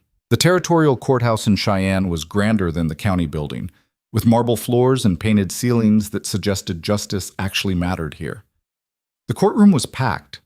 Word had spread, and this case had become something bigger than a land dispute. It was theater, drama, a referendum on frontier justice itself. Hale sat with Pemberton and 2 other lawyers, a show of force designed to intimidate. Thornton sat alone beside Abigail and Cole, looking completely unbothered. Judge Harrison entered, a stern-faced man in his 60s whose reputation for fairness had survived 2 decades on the territorial bench. He took his seat, reviewed the case files, and looked up with an expression that gave nothing away. This is an appeal of an eviction order issued by Judge Blackwell in Carbon County. The petitioners claim the eviction was improperly rushed and denied them adequate opportunity for defense. Is that correct, Ms. Thornton? It is, Your Honor. And you are opposing this appeal, Mr. Pemberton? We are, Your Honor. The eviction was entirely proper and based on clear evidence of fraudulent land acquisition. Then let's hear it. Ms. Thornton, you may present your case. What followed was 3 hours of meticulous legal argument. Thornton walked through every procedural error, every denied motion, every rushed decision. She presented the evidence Abigail and Cole had gathered, showed the pattern of corruption, demonstrated how Hale had manipulated the county courts. Pemberton countered with Samuel's documents, proof of forgery, testimony about the original theft. Back and forth, thrust and parry, two legal minds battling for advantage. But then Thornton changed tactics. "Your Honor, I'd like to call Victor Hale to testify." The courtroom erupted. Hale's lawyers objected strenuously, but Harrison allowed it, and suddenly Hale was on the stand under oath, facing questions he hadn't prepared for. "Mr. Hale," Thornton began, "how long have you known about Samuel Maddox's fraud?" "Since I was a boy. My father told me everything before he died." "And how long have you been planning to reclaim the land?" 20 years, give or take." 20 years, that's a long time. Thornton walked closer. "In those 20 years, did you ever attempt to resolve this through proper legal channels?" "I tried multiple times, but did you file suit?" "Not formally, no, but did you petition the territorial government for review?" "The territorial government wasn't—" "Answer the question, Mr. Hale. Did you petition for official review?" Hale's jaw tightened. "No. Instead, you waited, bided your time, built influence in the county, cultivated relationships with local officials. And then, when Cole Maddox inherited the land, you struck. Is that accurate?" "I pursued legitimate legal remedies, through a judge you'd loaned money to, using a sheriff who owed you favors, pushing through an eviction in record time without allowing proper defense." Thornton's voice was sharp now. "That's not legal remedy, Mr. Hale. That's revenge dressed up as justice." "Objection!" Pemberton was on his feet. "Counsel is making speeches, not asking questions." "Sustained. Ms. Thornton, stick to questions." But the damage was done. Thornton had planted the seed. Hale's pursuit wasn't about justice. It was about vengeance. The hearing ended with Harrison promising a decision within 2 weeks. 2 weeks of waiting, hoping, trying not to imagine what would happen if they lost. They returned to their ranch and threw themselves into work. It was easier than thinking, safer than hoping. Cole repaired fences that had been cut. Abigail tended livestock. They moved through days with mechanical precision, trying not to count down hours. The decision came on a Thursday. The letter arrived by courier, official seal intact. Abigail's hands shook as she opened it, Cole standing behind her, reading over her shoulder. Judge Harrison had ruled in their favor. The eviction was overturned on procedural grounds. The case was being sent back to county court with orders for a full trial, proper discovery, adequate time for both sides to prepare. And crucially, it was being transferred to a different judge, one without financial ties to either party. They'd won. Not the war, but this battle. Abigail turned to Cole and saw tears on his face. "We did it," she whispered. "You did it." His voice broke. "I would have given up, but you kept fighting." "We kept fighting, together." They held each other in the kitchen, laughing and crying and trying to process what this meant. They still had to prove their case, still had to navigate a full trial, still had to convince a jury that they deserved to keep the land despite Samuel's crimes. But they had a chance, a real, genuine chance, and sometimes that was all you needed. Outside, the February wind howled across the plains, carrying with it the promise of spring and storms yet to come. The fight wasn't over, but for the first time since this whole ordeal began, Abigail believed they might actually win. The relief lasted exactly 3 days before reality set back in. They had won the procedural battle, but the war was far from over. The new trial date was set for late April, 2 months away, and Thornton made it clear that time was both their ally and their enemy. "Hale will use every minute to build his case," she said during her next visit, "and he'll escalate the harassment. Men like him don't take losses well." She was right. The first sign came a week after the ruling. Cole was in town buying supplies when he overheard a conversation at the feed store. Two ranchers he'd known for years, talking like he wasn't 10 feet away. "Maddox thinks he won something, but he's just delaying the inevitable. Should have taken Hale's settlement when he had the chance. Now he'll lose everything and look like a fool doing it. That wife of his heard she's the one pushing this. Probably figures she can get more money out of a trial." Cole's hands clenched around the bag of grain he was holding. Every instinct screamed to confront them, to defend Abigail, to make them take it back. But he remembered her words. Don't give them ammunition. He paid for his supplies and left without a word. But the poison was already spreading. Over the following weeks, the town's attitude shifted. People who'd been cautiously supportive grew distant. Invitations stopped coming. At church, other families left empty pews between themselves and the Maddoxes. The message was clear: pick a side, and most people were picking Hales. "They're afraid," Abigail said when Cole told her about it. "Hale's powerful. They don't want to be on his bad side. So they'd rather abandon us." Yes. She didn't sugarcoat it. That's how power works. It makes cowards of people who should know better. The isolation stung, but it also clarified things. They couldn't count on community support. Whatever happened at trial, they were on their own. Except they weren't. Not entirely. The first unexpected ally appeared in mid-March. His name was Thomas Brennan, and he'd worked for Samuel Maddox 30 years ago as a ranch hand. He showed up at their door unannounced, hat in hand, looking like a man who'd wrestled with conscience and lost. "I need to tell you something," he said to Cole. "Something about your father." They invited him in. Over coffee that went cold in his cup, Brennan told a story that made Cole's face go pale. "Your father didn't act alone. The forgery, the bribed clerks, there was someone else involved. Someone who helped plan the whole thing." "Who?" Abigail asked. Brennan looked miserable. "Victor Hale's uncle, Marcus Hale." The silence that followed was absolute. "You're saying Hale's own family helped steal their land?" Cole's voice was dangerous. Marcus was the black sheep. Gambled, drank, always in debt. Samuel approached him with a deal, help with the forgery, and he'd get a cut of the profits. Marcus agreed. But after it was done, Samuel cut him out. Paid him a fraction of what was promised, then threatened to expose him if he complained. "Why are you telling us this now?" Abigail asked. "Because I'm dying.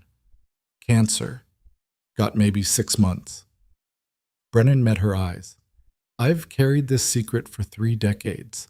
Watched the Hale family blame Samuel for everything when one of their own was just as guilty.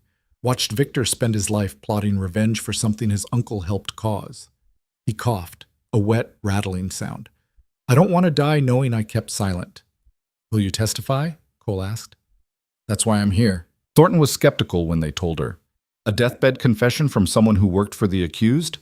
Hale's lawyers will tear him apart, claim he's bitter, senile, trying to get revenge for some old grudge. "But it's the truth," Abigail insisted. "The truth is less important than what we can prove." Thornton tapped her pen against her notebook. "Still, it's better than nothing. If we can corroborate his story, find records of Marcus Hale's debts, link him to the clerks who were bribed, it might be enough to muddy the waters." Muddy the waters? Introduce reasonable doubt about Hale's claim to moral high ground. If his own family was complicit in the theft, it undermines his entire narrative. She looked at them seriously. "It won't win the case outright. Samuel still committed fraud, but it might make a jury question whether Victor deserves to benefit from a scheme his uncle helped execute." It was something. Another piece on the board. They spent the next 2 weeks chasing leads. Abigail combed through old newspaper archives, looking for mentions of Marcus Hale.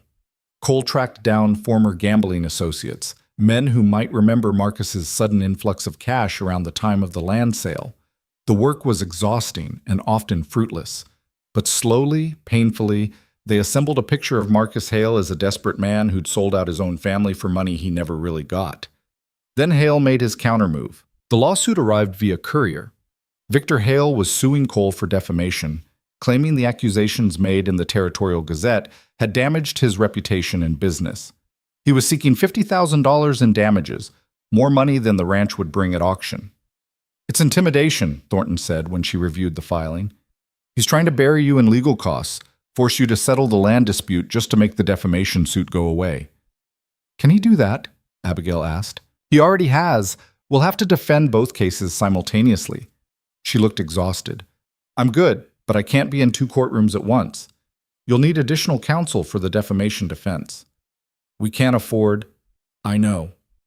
Thornton rubbed her temples. "Let me make some calls. There might be someone willing to work pro bono, especially given the publicity this case is getting." That night, Cole and Abigail sat in their bedroom, reviewing finances that didn't add up no matter how they calculated. "We're going to lose," Cole said flatly. "Not because we're wrong, but because we'll run out of money before we run out of legal battles." "Maybe." Abigail refused to give in to despair. "Or maybe Hale's overreaching. Maybe he's so focused on destroying us that he'll make a mistake." That's not a strategy. It's hope, which is all we have right now. She took his hands. I know this is hard. I know it feels impossible. But we've come too far to quit now. Cole pulled her close, and they sat there in the lamplight, two people trying to convince themselves they could survive what was coming. The harassment escalated again. Someone set fire to their hay barn.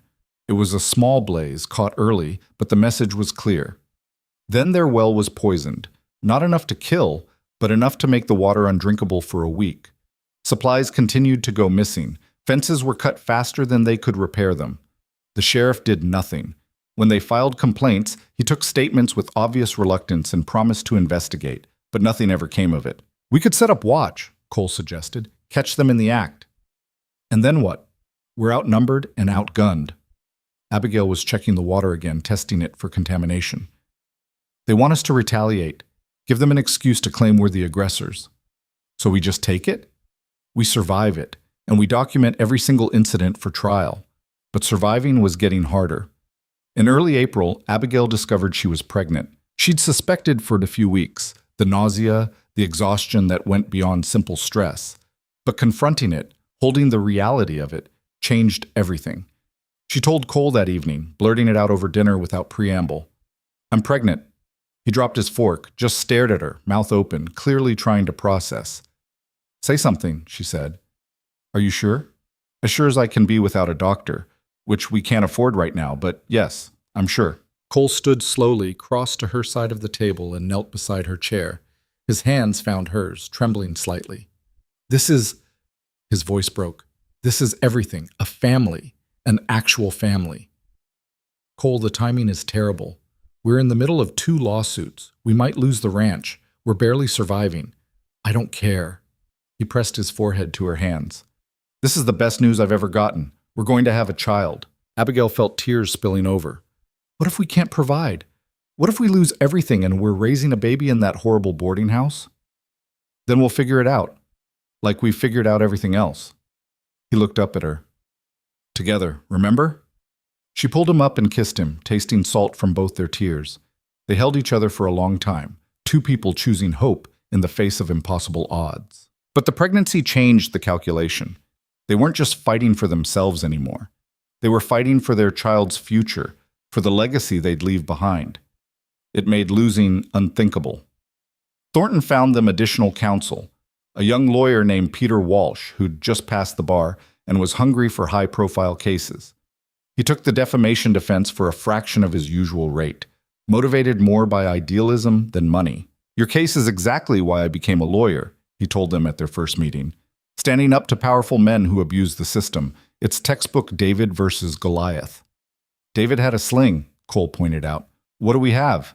The truth, and a jury that might actually care about it. Walsh spread out documents. Here's my strategy. We don't just defend against the defamation claim, we use it as a platform. Put Hale's entire campaign on trial. Show the jury that this lawsuit is part of a broader pattern of harassment and intimidation. It was aggressive, risky. But then again, playing it safe had gotten them nowhere. The trial for the land dispute was set for April 23rd. The defamation case would follow in May. 6 weeks to prepare for the fight that would determine everything. Abigail threw herself into preparation with obsessive focus. When she wasn't working with Thornton, she was researching precedents, organizing evidence, rehearsing testimony. The pregnancy exhausted her, but she pushed through, driven by something more than survival now. Cole worked the ranch and served as her sounding board, listening to her practice arguments, pointing out weaknesses, asking the hard questions. At night, they collapsed into bed and held each other, finding strength in physical closeness when words failed. 3 weeks before trial, Thomas Brennan died. The news hit them hard. Their star witness, the man who could corroborate Marcus Hale's involvement, was gone. Thornton had taken his deposition weeks earlier, thank goodness, but it wasn't the same as live testimony. Hale's lawyers will argue it's hearsay, Thornton said. Claim Brennan lied because he knew he wouldn't be around to face cross-examination. But we have the deposition, which I'll fight to get admitted. But it's not guaranteed. She looked tired. We're going to have to make our case without counting on Brennan. Treat him as supplemental, not central. It was another setback in a long line of them. That evening, Cole found Abigail in the library, surrounded by books and papers, crying quietly. "I can't do this," she said when he sat beside her. "I keep trying to find the angle, the argument that will win. But every time I think I have something, it falls apart. And now Brennan's dead, and we're back to just Samuel's documents and weak circumstantial evidence about Marcus Hale. Hey," Cole pulled her close, "you don't have to carry this alone." "But I'm the one who pushed us to fight. You would have walked away, taken the settlement, and regretted it for the rest of my life." He tilted her face up. "You gave me something worth fighting for. Not just the land. Us. Our family. The chance to build something that isn't tainted by my father's sins. What if we lose? Then we lose knowing we fought for what was right. That's more than most people can say." She leaned into him, exhausted and scared and trying to believe him. They sat there, surrounded by evidence that might not be enough, preparing for a trial they might not win, holding on to each other because it was all they had left.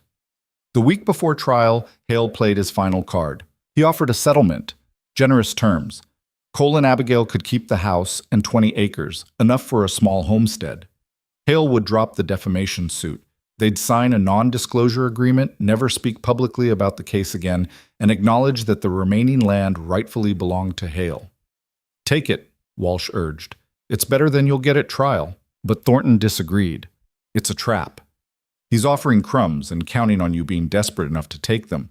But if you accept, you're admitting defeat, admitting Samuel's theft, validating everything Hale's claimed."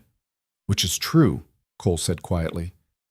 "Samuel did steal the land, but Marcus Hale helped him do it, and Victor's using corruption and intimidation to claim it. Those truths matter too." Thornton's eyes were fierce. "If you settle now, you're saying those truths don't count. That power and money always win." Abigail placed a hand on her barely showing stomach. "What about the baby? If we lose at trial, we could end up with nothing. At least this way our child would have a home. A home built on surrender," Cole said.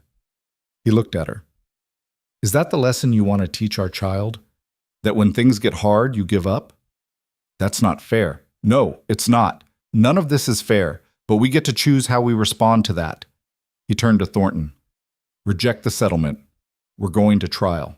Abigail wanted to argue, wanted to point out the insanity of risking everything on a trial they'd probably lose. But looking at Cole's face, the determination there, the refusal to compromise his integrity, even in the face of ruin, she knew he was right. "Reject it," she agreed.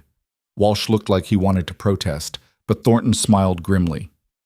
"I'll inform Hale's counsel. This is going to make him very angry." "Good," Cole said. "Let him be angry. Maybe he'll make a mistake." The night before trial, neither of them could eat. They pushed food around their plates, made half-hearted conversation, and tried not to think about what tomorrow would bring. Finally, Abigail pushed her chair back. "I can't do this. I can't just sit here pretending everything's normal. What do you want to do?" "I want—" She stopped, thinking. "I want to walk the property, all of it. One last time in case—" She didn't finish. Didn't have to. They walked in the fading light, tracing the boundaries of land that might not be theirs much longer. Cole pointed out improvements he'd made. Fences repaired, irrigation ditches dug, pastures rotated. Evidence of 8 years of backbreaking work to build something better than what his father had left. "I thought I could redeem it," he said quietly. "The land, the name, all of it. Thought if I worked hard enough, was honest enough, it would somehow balance out what he did. It's not your job to redeem your father's sins." "Maybe not. But I wanted to anyway." He stopped at the highest point on the property, looking out over valleys painted gold by sunset.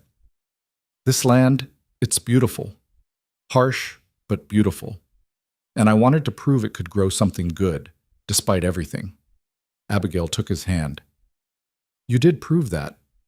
You built a life here, a real one with me. That's not nothing. It's everything." He pulled her close. "Whatever happens tomorrow, I want you to know, marrying you was the best thing I ever did. Even if I lose everything else, I'll still have that."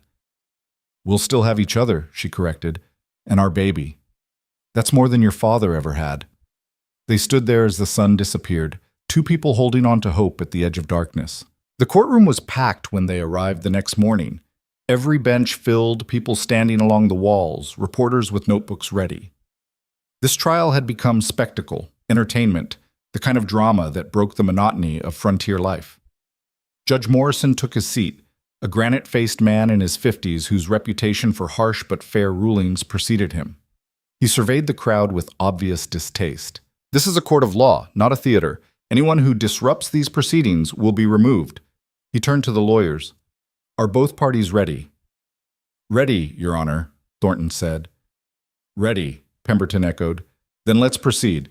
Ms. Thornton, call your first witness." The trial unfolded over 3 brutal days. Thornton presented their case methodically: the survey discrepancies, the rushed eviction, the harassment, and intimidation. She called witnesses who testified to Hale's influence over local officials, his campaign to destroy the Maddox's reputation, his refusal to pursue legitimate legal channels until he'd secured enough local power to guarantee victory. She introduced Brennan's deposition, fighting past Pemberton's objections to get it admitted. The testimony was damning. Marcus Hale's involvement, his cooperation with Samuel, his subsequent betrayal by the man he'd helped. But Pemberton countered with Samuel's own documents: the forged debt, the bribed clerks, the stolen land. He paraded witnesses who testified to Samuel's ruthless business practices, his willingness to destroy anyone who stood in his way. The sins of the father, Pemberton argued, cannot simply be ignored because the son is more sympathetic. This land was stolen. The rightful owners deserve restitution. On the second day, Cole took the stand.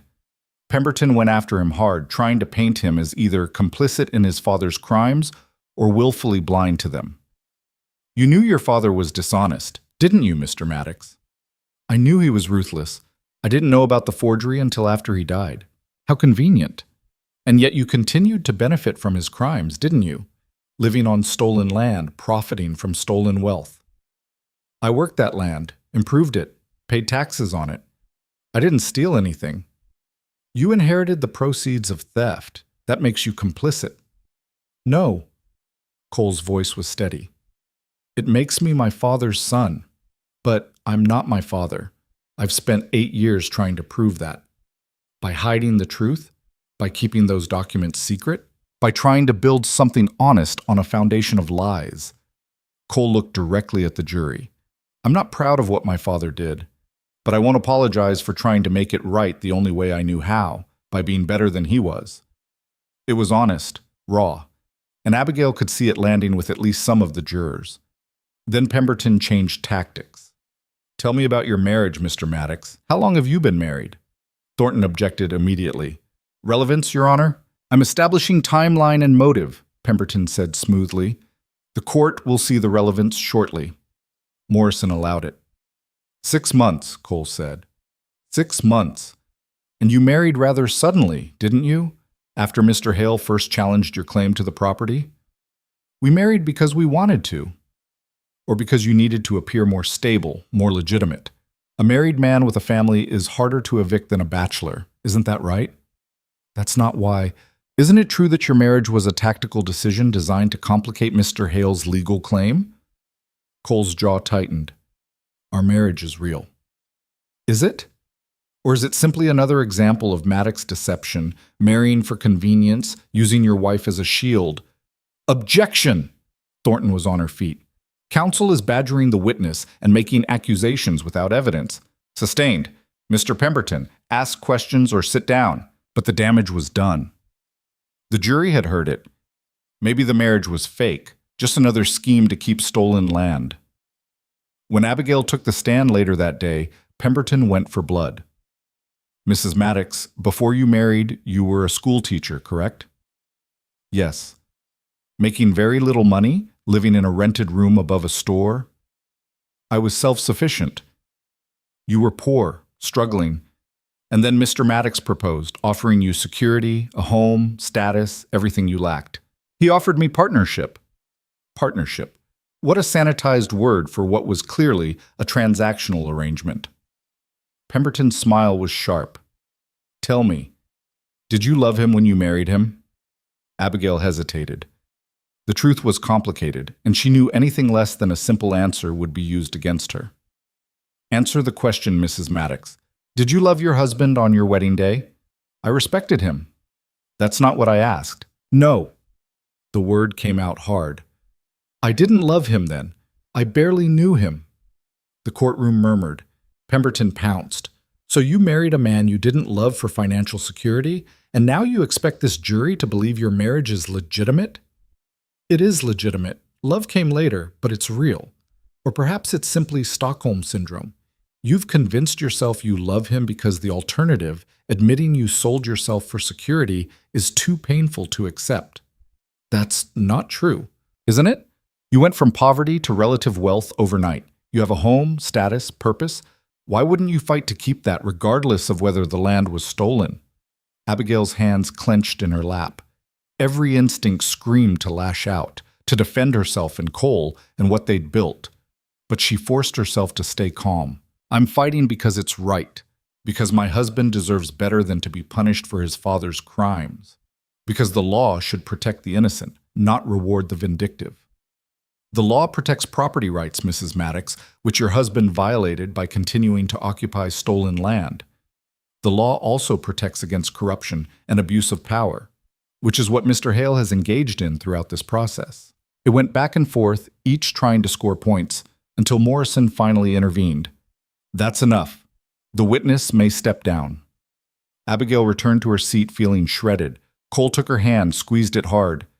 You did good, he whispered. She didn't feel like she had. On the third day, Hale himself testified. He was polished, sympathetic, the perfect victim. He spoke movingly about his father's ruin, his grandfather's death, the decades of injustice his family had endured. He positioned himself not as a vengeful heir, but as a seeker of justice, forced to extreme measures by a corrupt system that protected the powerful. It was a masterful performance. Thornton tried to crack him on cross-examination, pressing him on Marcus Hale's involvement, the bribed officials, the harassment campaign. But Hale deflected everything smoothly. I had no knowledge of my uncle's activities. If he was involved as Mr. Brennan claimed, he betrayed my family as much as Samuel Maddox did. Yet you're using your uncle's betrayal to claim land that's been in the Maddox family for 70 years? I'm claiming land that was stolen from my family. The fact that a member of my family may have been complicit doesn't change that fundamental theft. And the harassment? The poisoned well, the burned barn, the cut fences? I have no knowledge of any harassment. If someone is targeting the Maddoxes, it's not at my direction. Lies. But delivered with such conviction that even Abigail almost believed him. The closing arguments came on the afternoon of the third day. Pemberton spoke first, weaving a narrative of generational justice. Samuel had stolen, Cole had benefited, and now the scales must be balanced. The land belonged to the Hales, rightfully and legally. Then Thornton stood. Ladies and gentlemen of the jury, this case is not about what happened 70 years ago. It's about what's happening now. Yes, Samuel Maddox committed fraud. That's not in dispute. But Cole Maddox is not his father. He's a man who's worked this land honorably for 8 years, who's tried to build something good from a flawed beginning. And Victor Hale, she turned to look at him. Victor Hale is using his father's tragedy as cover for his own campaign of revenge and corruption. He's not seeking justice. He's seeking vengeance. She spoke about the rushed eviction, the biased judge, the systematic harassment. She spoke about Marcus Hale's complicity, suggesting that if the Hale family benefited from Samuel's crime, they had no moral standing to claim the land now. This isn't about property rights, she concluded.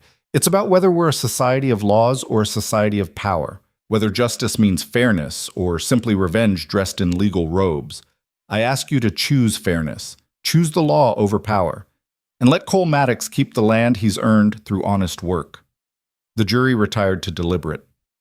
Cole and Abigail waited in an empty courtroom, hands clasped, not speaking. There was nothing left to say. They'd done everything they could. Now it was out of their hands. The jury was out for 6 hours. When they finally returned, their faces gave nothing away.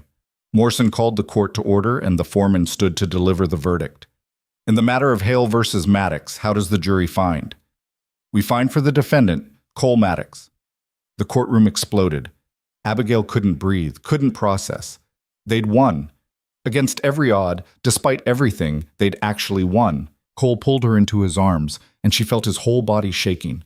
Morrison banged his gavel repeatedly, trying to restore order. When the noise finally died down, he addressed the courtroom. The jury has found that while Samuel Maddox's acquisition of the land was fraudulent, Cole Maddox has operated in good faith, improved the property significantly, and should not be punished for his father's crimes. The land remains in Maddox ownership. Mr. Hale's claim is denied. He turned to Hale, whose face had gone white with rage. Mr. Hale, I would add that this court takes seriously the allegations of harassment and intimidation that emerged during this trial. If there is any retaliation against the Maddoxes, any further attempts to force them from their land through extra-legal means, I will personally ensure that criminal charges are filed. Am I clear? Hale stood stiffly. Perfectly clear, Your Honor. Then this court is adjourned. The gavel fell one final time, and it was over. They'd won. Thornton was grinning, accepting congratulations from Walsh and other lawyers. Reporters were already rushing out to file their stories. The crowd was slowly dispersing, talking animatedly about the verdict. And Cole and Abigail just held each other, unable to quite believe it was real. We did it, Cole whispered. We actually did it. We did it together, Abigail corrected, pulling back to look at him. Tears were streaming down both their faces. Like we said we would. I love you. He said it fiercely, desperately. I love you so much it terrifies me. Good. She kissed him. Because you're stuck with me now. For real. Forever. They left the courthouse together, stepping into afternoon sun that felt like blessing. The fight wasn't completely over. There was still the defamation suit, still the possibility of appeals, but they'd won the battle that mattered most. They'd kept their home.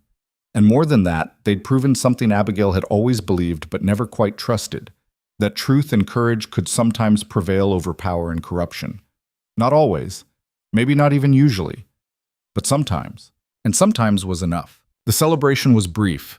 They'd barely made it back to the ranch when reality reasserted itself in the form of Thornton's warning. Hale will appeal, she said, following them inside. And the defamation suit is still pending.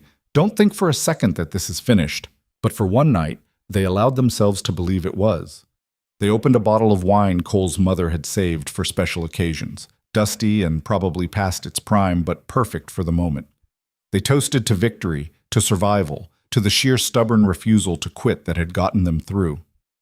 To us, Cole said, raising his glass. To actually being us, Abigail corrected. Not pretending, not performing, just being. They drank, and the wine tasted like hope. That night, lying in bed with Cole's hand resting on her stomach where their child grew, Abigail felt something she hadn't experienced in months. Peace. Not complete, not permanent, but real enough to matter. What are you thinking? Cole asked. That I'm terrified this won't last. That we'll wake up tomorrow and it'll have been a dream. Me too. His thumb traced circles on her skin. But I'm also thinking that even if we lose everything else, we've already won the thing that matters most. Each other? Each other. He kissed her shoulder. And this little one. A family built on choice, not obligation. That's worth more than any amount of land. Abigail turned to face him. You really believe that? I do now. 6 months ago, I thought the ranch was everything. Losing it would have destroyed me. His eyes were serious. But you changed that. Made me realize that what I was really fighting for wasn't the land. It was the chance to build something that wasn't poisoned by my father's legacy. And we've done that. No matter what happens with appeals or lawsuits, we've already built it. She kissed him then, slow and deep, and they made love with a tenderness that felt like gratitude. For survival, for each other, for the impossible victory they'd somehow achieved. But morning brought complications. The first arrived in the form of a telegram from Walsh. Hale had dropped the defamation suit. No explanation, no conditions, just a terse notice of dismissal filed with the court. Why would he do that? Abigail asked, reading the message for the third time. Because he lost, Cole said. And pursuing it would just keep the story alive, keep people talking about how he tried to steal our land and failed. Or because he's planning something else. Abigail couldn't shake the suspicion. Men like Hale don't just give up. She was right. The second complication arrived that afternoon. Sheriff Dunham rode up, looking uncomfortable and apologetic. Mr. Maddox, Mrs. Maddox, I need to inform you that there's been a formal complaint filed regarding your cattle. Claim is they've been grazing on Hale property, causing damage. Cole's expression darkened. That's impossible. I know my property lines. My cattle haven't crossed them. Mr. Hale has survey evidence suggesting otherwise. New survey, commissioned last week. Dunham handed over documents. Shows the boundary line is about 100 yards different from what you've been using. Your cattle have been trespassing for months, apparently. Abigail scanned the papers. This is dated after the trial. He commissioned a new survey after he lost? Yes, ma'am, which is legal if he has concerns about boundary accuracy. Concerns that conveniently emerged the day after we won in court. Cole's voice was hard. This is harassment, Sheriff, pure and simple. Maybe so. But it's legal harassment. He's got rights to verify boundaries. Dunham shifted uncomfortably. I'm required to inform you of the complaint. You'll need to respond formally, probably get your own survey done to contest his findings. Which will cost money we don't have, Abigail said. I'm sorry, ma'am, but that's the law. After Dunham left, Cole stood at the window, fists clenched, staring out at land they'd fought so hard to keep. He's going to bleed us dry with legal fees, death by 1,000 cuts. His voice was hollow. We won the battle, but we're still losing the war. Then we need to end the war. Abigail was already thinking, planning, not by fighting him on his terms, but by changing the game entirely. What are you talking about? What if we sell him part of the land? Cole turned, shock clear on his face. After everything we went through, hear me out. Not the ranch, not the house, not the core property, but the disputed boundary areas, the sections where his survey could legitimately create confusion. She was talking faster now, the idea crystallizing. We offer to sell him those sections at fair market value. Eliminate the boundary disputes, remove his ammunition for future harassment. That's capitulation. No, it's strategy. We keep the heart of the ranch, the parts that matter. He gets to claim some kind of victory, save face. And both sides walk away with something instead of destroying each other over borders that probably should have been clarified 70 years ago. Cole was quiet for a long moment. You're suggesting we give him what he wants. I'm suggesting we give him what he needs, a way out that doesn't involve complete humiliation. Men like Hale are dangerous when they're cornered, but offer them an exit that preserves their pride, and sometimes they'll take it. And if he doesn't, then we're no worse off than we are now. But at least we tried diplomacy before resorting to endless legal warfare. It went against every instinct Cole had. After months of fighting, the idea of voluntarily giving Hale anything felt like betrayal. But Abigail's logic was sound, and more importantly, it offered something they desperately needed, a path to actual peace. I'll think about it, he said finally. The thinking took 2 days. 2 days of weighing options, consulting with Thornton, reviewing finances that showed just how precarious their position remained. The trial had drained their savings. Another extended legal battle would bankrupt them. On the 3rd day, Cole made his decision. Contact Hale.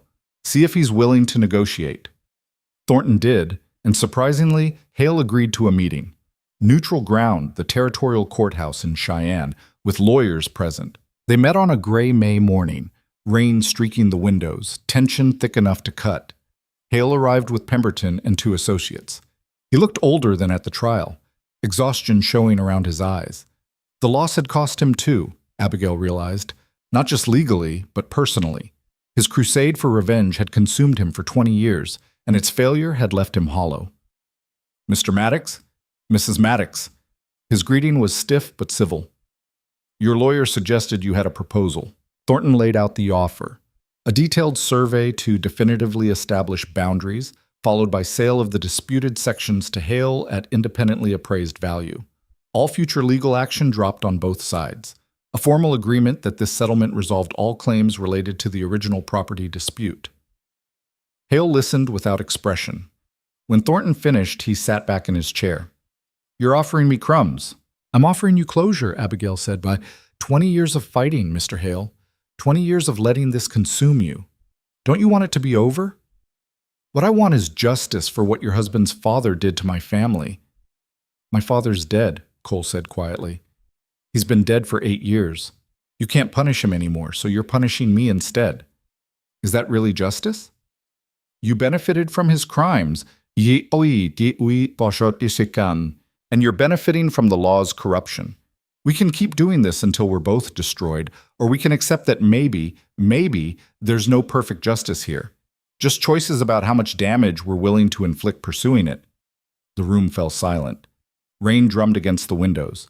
Pemberton whispered something to Hale, who shook his head sharply. Finally, Hale spoke. I want double the disputed acreage, the boundary sections plus the north pasture. Thornton started to object, but Cole raised a hand. Why the north pasture? Because it's where my grandfather used to graze his cattle, before your father stole it. Hale's voice was controlled, but emotion leaked through. I want that back. Not for practical reasons. For symbolic ones. Cole and Abigail exchanged looks. The north pasture was good land, but they could survive without it. More importantly, they understood what Hale was really asking for, something that felt like reclamation, not just compromise. Agreed, Cole said. But the appraised value stands. We're not giving it away. Fair market value, then.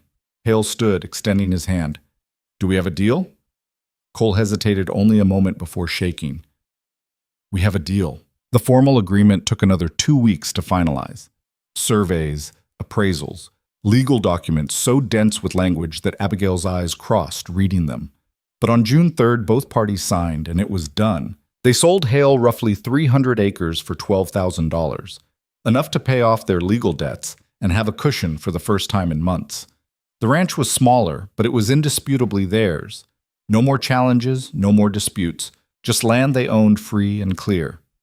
The day after the sale closed, Abigail found Cole standing at the new boundary line, looking out over pasture that belonged to someone else now. Regrets? She asked. Some, but also relief. He turned to her. My father would have fought to the death rather than compromise. Would have destroyed himself and everyone around him before giving an inch. But you're not your father. No. And maybe that's the real victory here. Not keeping all the land, but choosing a different path than he would have. Cole pulled her close. My father thought power meant never backing down, never compromising. But you taught me that real strength is knowing when to bend. I didn't teach you that. You figured it out yourself. With your help, he kissed her forehead. With our help. They stood there at the boundary, two people who'd learned that sometimes winning meant being willing to lose a little. That compromise wasn't weakness, but wisdom. That the battles worth fighting weren't always the ones you could win completely. Life settled into new rhythms after that. The harassment stopped. Hale kept his distance, apparently satisfied with his symbolic victory. The community slowly warmed to them again, people who'd avoided them during the legal battles gradually reappearing with awkward apologies and invitations. Cole rebuilt relationships with neighboring ranchers, establishing the connections his father had burned. Abigail returned to teaching part-time, beloved by students who'd missed her sharp mind and gentle corrections. They worked the ranch together, making improvements, planning for a future that finally felt secure. And Abigail's pregnancy progressed. By July, she was showing clearly, moving with the careful waddle of a woman carrying new life. Cole became obsessively protective, insisting she rest more, work less, let him handle anything remotely strenuous. I'm pregnant, not dying, she protested when he tried to carry her up the stairs for the third time that week. Humor me. I've never done this before. Neither have I. We'll figure it out together. Together. I'm starting to like that word. Good. Because you're stuck hearing it for the next 50 years. The baby came in October, 3 weeks early and in the middle of a thunderstorm. Cole rode for the midwife while Abigail labored, gripping the bed frame and breathing through contractions that felt like being torn apart. Mrs. Chen arrived just in time, calm and efficient, guiding Abigail through the final brutal hours. Cole waited downstairs, pacing and useless, until the cry finally came. You have a daughter, Mrs. Chen called down. He took the stairs 3 at a time. Abigail lay exhausted in bed, hair matted with sweat, looking more beautiful than he'd ever seen her.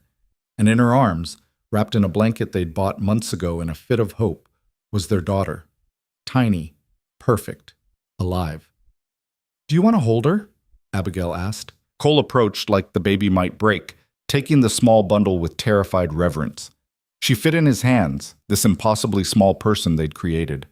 Her eyes were closed, face scrunched, fingers curled into tiny fists. What do we name her? He whispered. They'd discussed names for months without deciding, but now, looking at this new life born from everything they'd survived, the answer was obvious. Hope, Abigail said. Her name is Hope. Cole started crying. He didn't mean to, hadn't expected it, but looking at his daughter, the emotion overwhelmed him. All the fear and pain and struggle of the past year crystallized into this single perfect moment. "Hope Maddox," he said through tears. "That's perfect."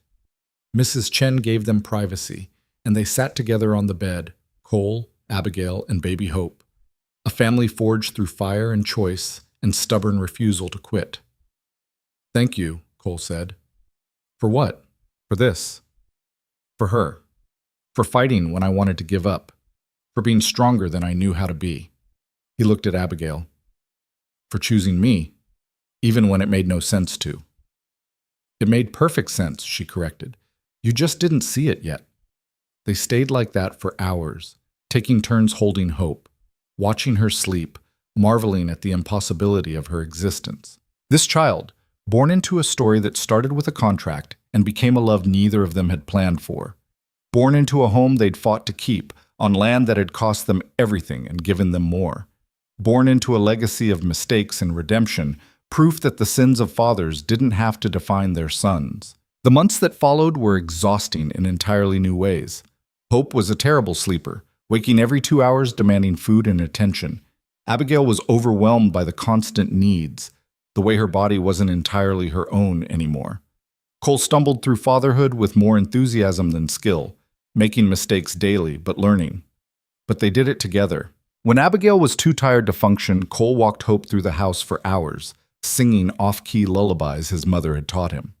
When Cole panicked over every sneeze and hiccup, Abigail calmly talked him down, reminding him that babies were tougher than they looked. They learned to parent the way they'd learned everything else, through trial and error, supporting each other through failures, celebrating small victories. By Hope's first Christmas, they'd found their rhythm. The holiday was simple but joyful. A tree decorated with ornaments Hope would grab and try to eat, gifts that were more symbolic than expensive. A dinner shared with Thornton and Walsh, who'd become unlikely friends through their legal battles. "To the Maddox family," Thornton toasted, "who taught me that sometimes the good guys actually do win." "We didn't win," Cole corrected. "We survived. There's a difference." "Is there?" Walsh asked. "You kept your home, your family, your integrity. In my book, that's winning." Cole looked at Abigail, at Hope sleeping peacefully in her arms, at the home they'd built from wreckage. "Yeah," he said finally. "I guess it is." Spring brought news that Victor Hale had died. Heart attack, sudden and fatal. He'd been found in his study, surrounded by papers related to the Maddox case, apparently still obsessing over the loss even months after the settlement. Cole and Abigail attended the funeral out of respect, standing at the back while the county's wealthy mourned a man they'd feared more than loved. Hale's children were there, 2 sons and a daughter, all grown, all looking more relieved than grief-stricken. After the service, the eldest son approached them. "Mr. Maddox." "Mrs. Maddox."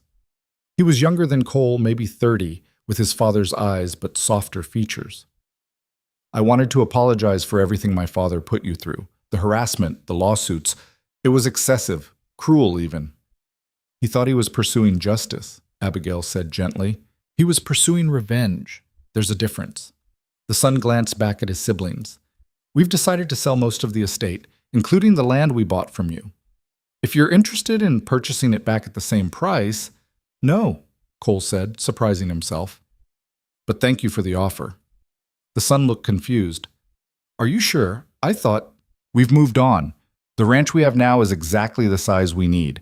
Adding more land would just be about pride, and I've learned that pride is expensive." Understanding dawned in the son's face. "You're wiser than your father. Wiser than mine, too." After he left, Abigail took Cole's hand. "You really don't want it back?" "I really don't. What we have is enough, more than enough." He looked at her. "Your husband's learning to be content with what he has instead of what he thinks he deserves." "My husband's learning wisdom. There's a difference."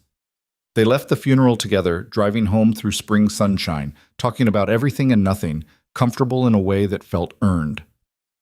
That evening, putting Hope to bed, Abigail reflected on how far they'd come.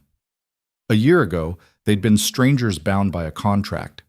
Now they were a family bound by love, tested by adversity, stronger for having survived it together. What are you thinking? Cole asked from the doorway. That I'm grateful. For what? For you asking me to marry you that day. For being desperate and practical enough to say yes. For every hard moment that brought us here. She looked down at Hope, whose tiny hand gripped her finger. For all of it. Cole crossed the room and wrapped his arms around both of them. Best business decision I ever made. Terrible business decision. I've cost you a fortune in legal fees. Worth every penny. They stood there in the nursery, a family of 3, watching their daughter sleep and feeling lucky in ways that had nothing to do with money or land. The years that followed brought the normal rhythms of life. Hope grew into a bright, stubborn child who had her mother's mind and her father's determination. She learned to ride before she could properly walk, learned to read before she started school, learned that her parents' love was the foundation everything else was built on. Cole and Abigail grew older together, accumulating the small intimacies that defined long marriages. They knew each other's moods without speaking, finished each other's sentences, fought and made up, and learned that disagreement didn't mean the end of devotion. The ranch prospered modestly. They never became wealthy, but they were comfortable. More importantly, they were respected. Not for their land or money, but for their integrity. For how they'd faced adversity and chosen honor over convenience. When Hope was 5, she asked about the portrait of Samuel Maddox that hung in the library. Who's that angry man? That's your grandfather, Cole said. My father. Why does he look so mean? Because he was mean. He did bad things to get the land we live on. Hope considered this seriously. Did you do bad things too? No. But I benefited from what he did, which is almost as bad. Cole knelt to her level. That's why it's important to make good choices, even when bad choices would be easier. Because our choices don't just affect us, they affect the people who come after us. Like me? Exactly like you. Hope absorbed this with the gravity only children possess. Then I'll make good choices, so the people after me aren't sad. Abigail, listening from the doorway, felt her eyes sting. This was what they'd fought for. Not just land or justice, but the chance to raise a child who understood that character mattered more than inheritance. On their 10th anniversary, Cole took Abigail back to the spot where they'd stood the night before their first trial. The boundary line was overgrown now, barely visible. The contested land long since sold and forgotten. Do you ever regret it? He asked. Marrying me? Every single day, she said with a straight face. His expression crumbled before he realized she was joking. I regret nothing, she amended, laughing. Well, maybe your cooking, but nothing else. My cooking's improved, marginally. You still burn water. He pulled her close, and they swayed together in the fading light, no music except the wind and their own heartbeats. I love you, Abigail Maddox, more than I thought I was capable of loving anyone. I love you too, even though you proposed to me like you were hiring a ranch hand. In my defense, I was terrified. Of me, of everything, of needing someone, of being vulnerable, of risking the little bit of security I'd built. He rested his forehead against hers. But you made me brave. Made me believe that needing someone wasn't weakness. It's not. It's just being human. They stood there as darkness fell, two people who'd learned that the strongest foundations were built not on certainty, but on choice.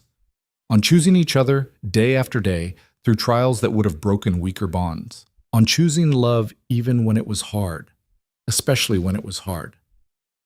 Years passed. Hope grew into a young woman who inherited her mother's intelligence and her father's fierce protection of those she loved. She went east for college, studying law with the intention of returning to fight the injustices she'd seen growing up. I want to be like Thornton, she told her parents, standing up for people who can't stand up for themselves. Then do it better than we did, Abigail said. Learn from our mistakes. Be wiser, kinder, more strategic. But just as stubborn, Cole added. Sometimes stubbornness is the only thing that works.